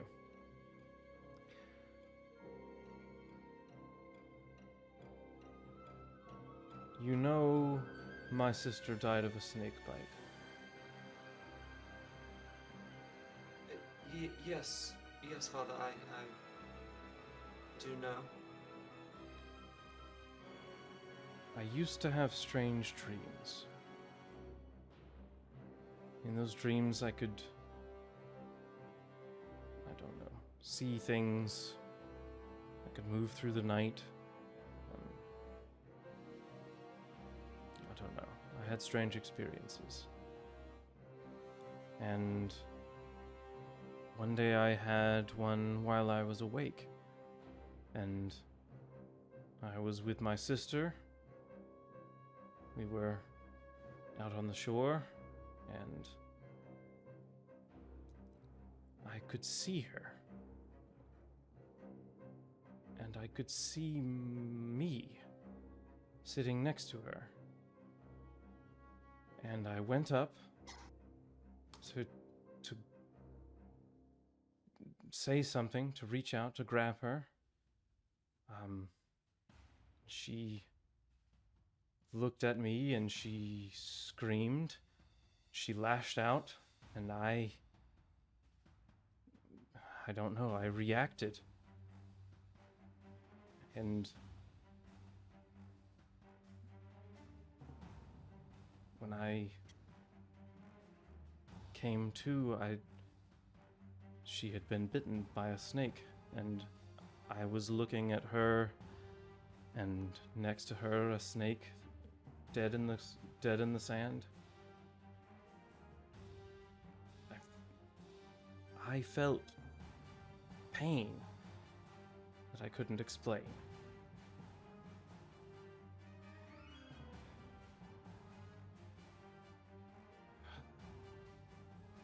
don't know. Father,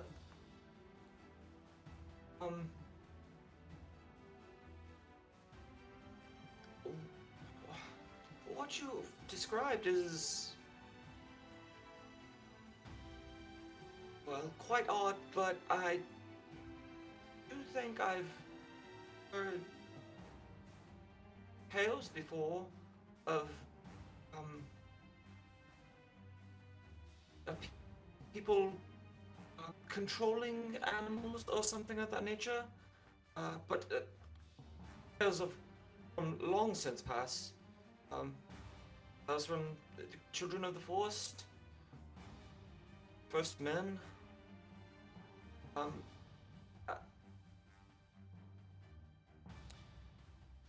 My father was Strange. Ironborn. They were here before the first men. Or at the same time. I don't... It's hard to say. I worry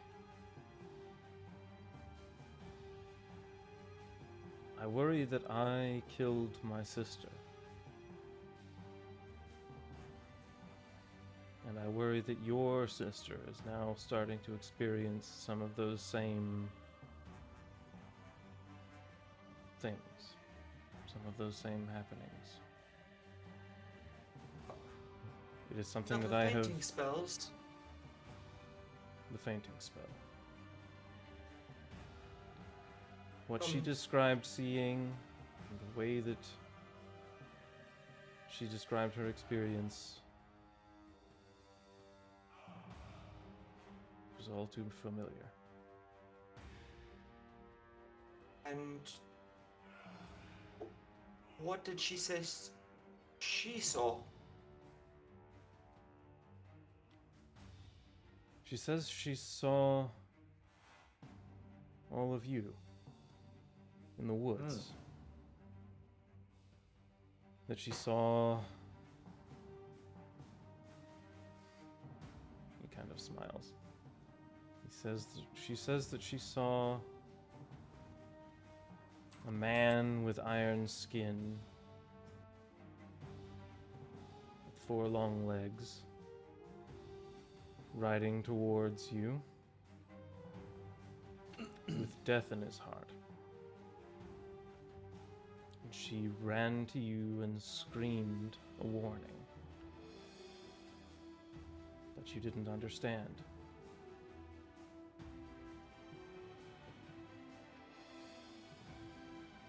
And there's a bit of recognition. Now, Father, you said you think you were the serpent that killed your sister.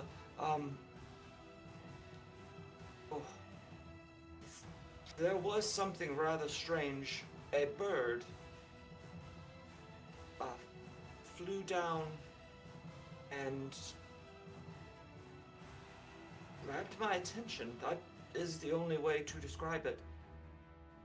And it became frantic, and I don't know what to say. It sort of attacked me. It was a small bird.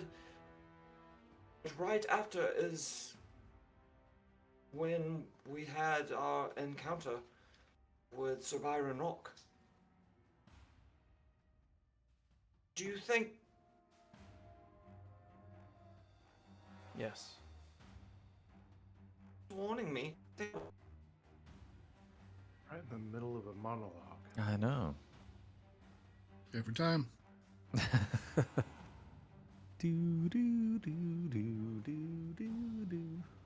And that's all for this week on A Game of Ice and Fire. Tune in next week as we pick up Next week? What are you talking right about? where we left off with James mid-sentence. And it'll just be James, and we'll all not be here, but James will be here. Hey, I got a joke. Here we go. Here it is. Now is the time. I just have to see if I can remember. Wait, James is coming back. That's okay. All right. That's a yeah. good sign. There you Here go. we go. Now we've got time. There's these two jokes I like to tell. One of them is that there was. Oh, sorry. I guess I can't do it because James is back. Never fails. Jeez. Yeah. All right. You were monologuing again. All right. Where were we? All right.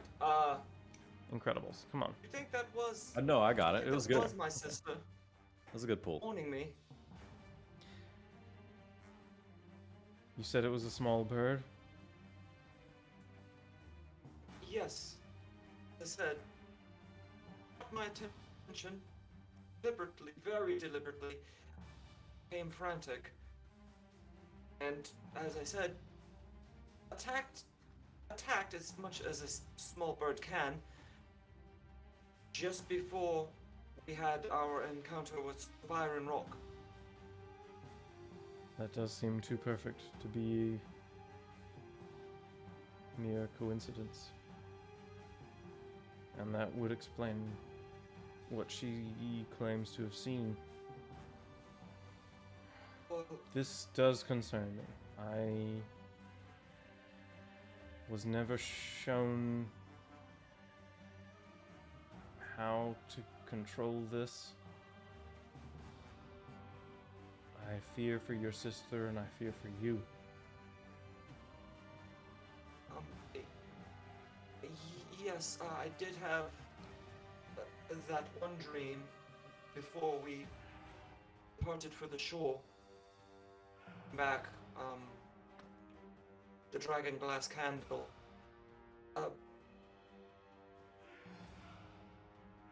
This is magic, but surely Mr. Hargreave. Well, Nicholas, somebody must know something.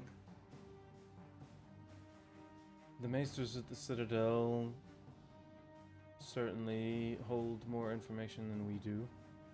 Maester Hargreave may know something.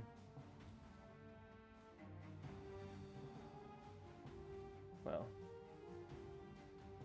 there are many who might know something. There's a lot to learn at the Citadel. A lot that might be learned there.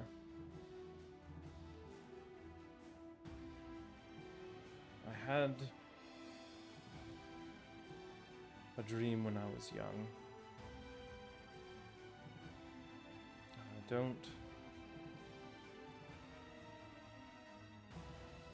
I don't remember much of it. But I remember being told to protect the children.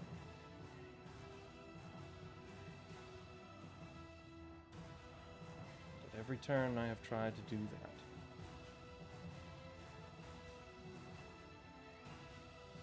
But my inactions in the War of the Usurper may have cost Rhaegar his children, and may have cost Lord Cameron his, in trying to protect my own.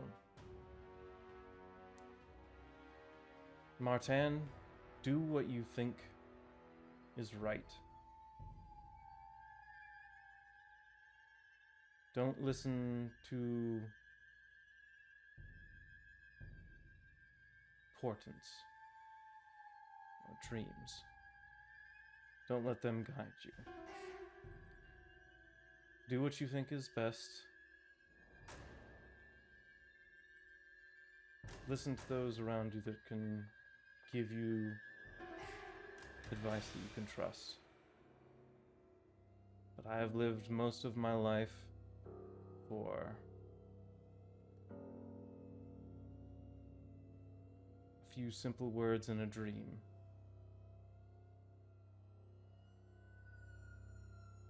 And I don't know how many lives that's I cost. understand.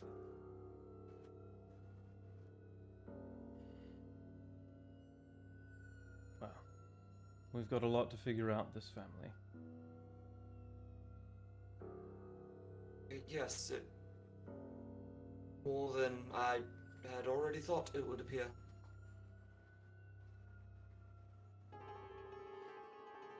Well, I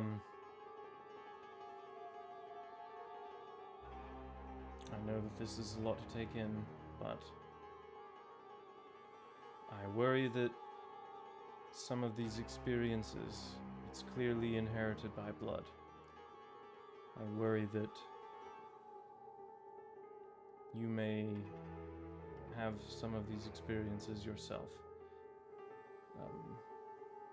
I encourage you to learn what you can. I did not.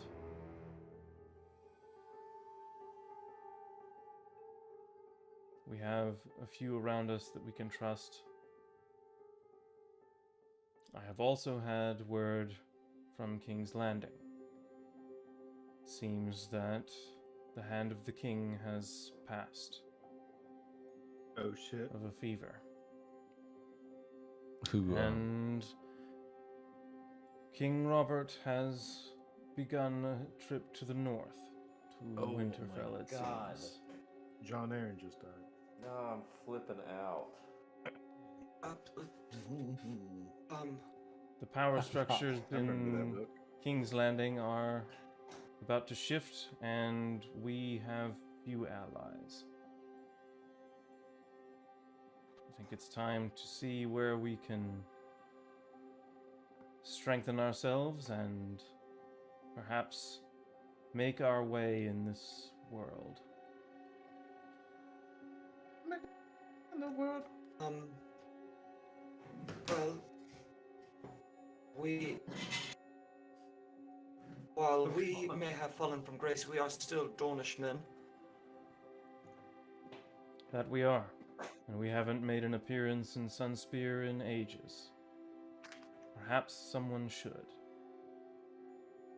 And that's where we're gonna go ahead and end it tonight. Nice. Nice. Because it is 11 Right. o'clock, Quest and that is is available. about Right. right. And that puts us at Colin. almost a 3-hour session, and I feel like that got a lot done. So, Yeah, we only recapped like 3 Setups. times, so yeah, it was. Yeah, there was only It's actually fine. 4 conversations that entire time. yeah, the whole time. You know what? We needed a bit of a recap after. Like, oh yeah, it's been a while since We- we've Yeah, it's been a while since One we've day. seen each other, much less these people that we're talking about, and two. Oh, and also a new person shows up. Hey, Justin. Welcome to the... Hello. Welcome The to crew? welcome to the show, bud. Mhm. Nice to meet you. Yeah. Badru Just- says hello. This is Justin. He's playing Badru, and he's amazing. Mm-hmm. All of which is true. Yeah. Yeah, we've been working on getting him involved for a little bit now, and it's good to finally get him in a session, especially since his character is so wildly different from everyone in this group thus far. So I'm excited. Yeah. There's Okay. some Okay. crossover there. There's a little It's bit of- one session, and Colin's like, You got me "Man, all I think that's figured not out." where he really is. I think if there was a Venn diagram of Badru and Martan, it would just be the globe, and the Arctic is labeled one of them, and the Antarctic is labeled the other. Thank you everybody for watching. It's good to get back into this world again. Hopefully you guys enjoyed hanging with us. We will be doing this again sometime in the future.